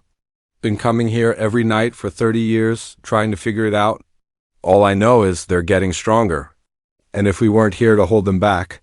He trailed off, the unspoken warning clear as the sun began to rise, painting the desert in shades of pink and gold. The door to the diner reappeared. People began to leave, nodding to one another, with the camaraderie of soldiers who'd survived battle together. I made my way to my car on shaky legs, my mind still reeling. Just as I was about to drive away, the waitress ran out, pressing a piece of paper into my hand. "If you're ever passing through again," she said, "and you want to help, this is where we'll be." I looked down at the paper. It was a scheduled dates and times, a roster of guardians keeping watch against the darkness. As I pulled back onto the highway, the events of the night began to feel like a dream. But the salt shaker on my passenger seat and the paper clutched in my hand were undeniable proof of what I'd experienced. I don't know if I'll ever return to that diner. Part of me hopes I never see it again. But another part I'm still coming to terms with knows that I will. Because now that I've seen what's out there, now that I know what lurks in the spaces between moments, how can I not stand against it? So if you're ever driving through the Nevada desert late at night and spot a diner glowing like a beacon in the darkness, think carefully before you stop. And if you do, keep an eye on the clock, because when midnight comes, you might find yourself facing horrors beyond imagination, or standing shoulder to shoulder with strangers, the last line of defense against the encroaching dark. And whatever you do, don't be there at midnight, unless, of course, you choose to be. Hello everyone, I'm the storyteller. I know many of you use this video to help you fall asleep, so before we begin, take a second to like the video and subscribe to the channel. Now, get comfortable and relax. The headlights came out of nowhere, wind beams slicing through the darkness behind me. I squinted at the rearview mirror, my fingers tightening around the steering wheel. Where had this truck come from? The highway had been deserted for miles. It was well past midnight, and I was on the final leg of a grueling cross-country drive. My eyelids felt gritty, and the endless stretch of asphalt ahead had become a hypnotic blur. I'd been pushing hard, hoping to make it home before dawn, but now, with this truck looming behind me, I was wide awake. The cab swelled in my mirror, dangerously close. I tapped the brakes, hoping the driver would take the hint and back off. No luck. If anything, it crept even closer. "Come on, just pass me already," I muttered, easing into the right lane. The truck mirrored my move exactly, staying locked onto my tail. I could practically count the rivets on its massive grille. My pulse quickened. This wasn't normal, not even for the most aggressive driver. I pressed harder on the gas, watching the speedometer climb 75, 80 miles per hour. The truck kept up effortlessly, never falling back. A cold sweat prickled across my skin. I was alone on an empty highway with a truck that felt like it was trying to run me off the road. My mind raced through possibilities, each more unsettling. Then the last road rage, a drunk driver or something worse. Then I saw a sign for a rest stop and made a snap decision. I'd pull in, maybe there'd be other people around. Safety in numbers, right? I veered onto the exit ramp. The truck followed. I cursed under my breath, hands trembling as I navigated the twisting, unlit road leading to the rest area. The parking lot emerged ahead, dimly lit by a single flickering street lamp. It was empty. I parked near the restroom building and shut off the engine. The truck's headlights still blazed in my mirror, blinding me. I squeezed my eyes shut, heart pounding in my ears. This was it. Whatever was going to happen, it was happening now. Seconds passed, silence, the light behind me disappeared. Cautiously, I opened my eyes and turned around. The lot was empty. No truck, no headlights, just darkness, and the faint buzz of the street lamp above. I sat frozen, unable to move, my mind struggling to process what had just happened. Had I imagined it all? Was I so sleep-deprived that I'd hallucinated a phantom truck? Eventually, I worked up the courage to step out of the car. The cool night air hit me, sharp and sobering. I walked a slow circle around the lot, half expecting the truck to materialize again, but there was nothing. No sign it had ever been there. As the adrenaline drained away, exhaustion rushed back in. I decided to try sleeping in the car before continuing my trip. I reclined the seat and closed my eyes. But sleep refused to come. Every time I started to doze off, I jolted awake, sure I'd heard the low rumble of an engine. The sky had just started to lighten when I finally gave up on trying. I needed coffee badly if I was going to make it the rest of the way home. I started the car and pulled out of the rest stop, constantly checking my mirrors for any sign of the truck. The highway was still eerily deserted as I merged back on.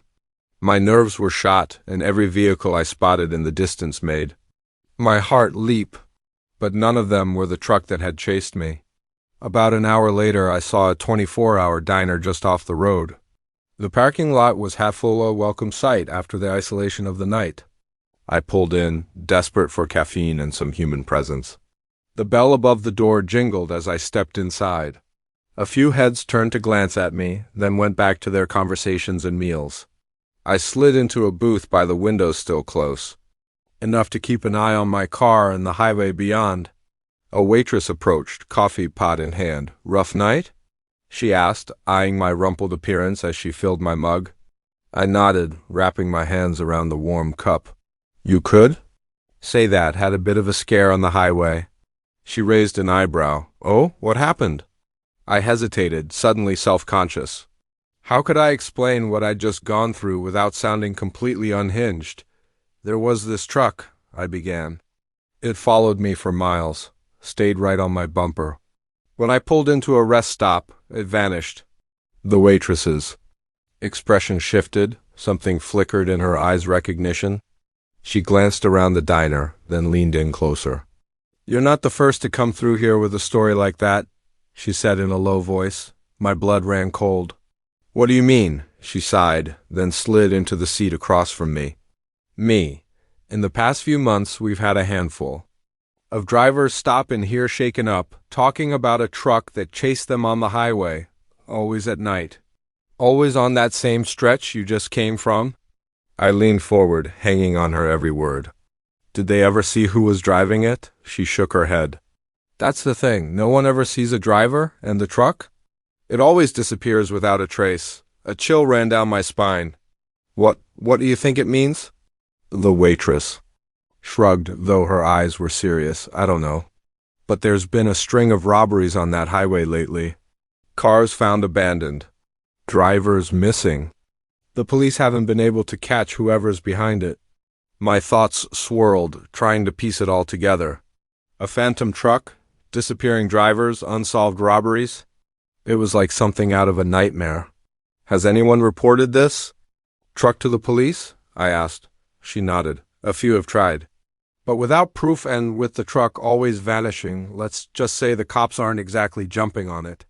I leaned back, absorbing what she said. Part of me felt relieved. I wasn't the only one who'd gone through this. I wasn't imagining it, but a larger part of me was terrified. What was really happening out there on that lonely stretch of highway? She must have seen the fear in my eyes. She reached out and gave my hand a gentle pat. "Look, you made it here? Safe, that's what matters. My advice? Stick to driving during the day if you can. And if you see that truck again, get somewhere public, fast." I nodded, grateful for her concern and her warning. As she turned to leave, a thought struck me. "Wait," I called after her. "You said there've been robberies. Missing drivers, but I wasn't robbed. The truck didn't even stop when I pulled over." "Why?" She paused, turning back with a grim look. "Maybe you got lucky, or maybe, she hesitated. "Maybe they were just scouting. Learning your habits. Your reactions for next time." With that chilling thought, she walked away, leaving me alone with my cooling coffee and racing thoughts. I stayed at the diner far longer than I'd planned, nursing cup after cup as I watched the sun rise fully. The normalcy of the morning rush helped ground me, reminded me the world wasn't just dark highways and phantom trucks. When I finally hit the road again, I felt more in control. The highway looked different in the daylight, less menacing. But I couldn't shake the feeling that I was being watched. That somewhere, out there, the driver of that ghost truck was waiting for another opportunity. I made it home without further incident. But the experience stuck with me. I started researching highway robberies in the area, looking for patterns, for clues. I even considered reporting what I'd seen, but always stopped short. What could I say that wouldn't make me sound completely insane? Weeks passed, and slowly, the intensity of that night faded. I still avoided that stretch of highway after dark, but the constant fear began to ease. Life went on. Then, about a month after the encounter, I saw a news report that made my blood run cold. A car had been found abandoned on that same highway, the driver missing. Witnesses had seen a large truck in the area just before the disappearance. As I stared at the TV screen, a familiar chill crept down my spine. I couldn't help but wonder, had I really escaped that night? Or had I only delayed the inevitable? The highway stretched ahead of me, a dark ribbon slicing through the night. But now, every pair of headlights in my rearview made me flinch. Every passing truck sent my heart pounding. The peaceful solitude of a late-night drive was gone, replaced by a constant, gnawing fear. One thing I knew for sure, I would never look at an empty highway the same way again. Because now I knew that sometimes, in the dead of night, those roads aren't as empty as they seem, and the things lurking in the dark don't always disappear when you face them. The shovel struck something solid, jolting my arms. I froze, wiping sweat from my brow with a muddy hand. We'd been digging for hours. The well was supposed to be just dirt for another 10 feet. I called down to my son Jake, who was working beside me in the hole. "Hey, grab the flashlight, will you? I think we hit something." Little did I know that metallic clang would be the sound that changed everything. I'd inherited this farm from my uncle 6 months ago. It was a fixer-upper, to put it mildly. But after the divorce, it was a chance for a fresh start. Jake and I had thrown ourselves into the work fixing fences, repairing the barn, and now digging a new well. The old one had dried up years ago, and we needed water if we were going to make a go of this place. Jake shone the flashlight. Where my shovel had struck, the beam reflected off something smooth and metallic, a stark contrast to the dark earth around it. "What is that, Dad?"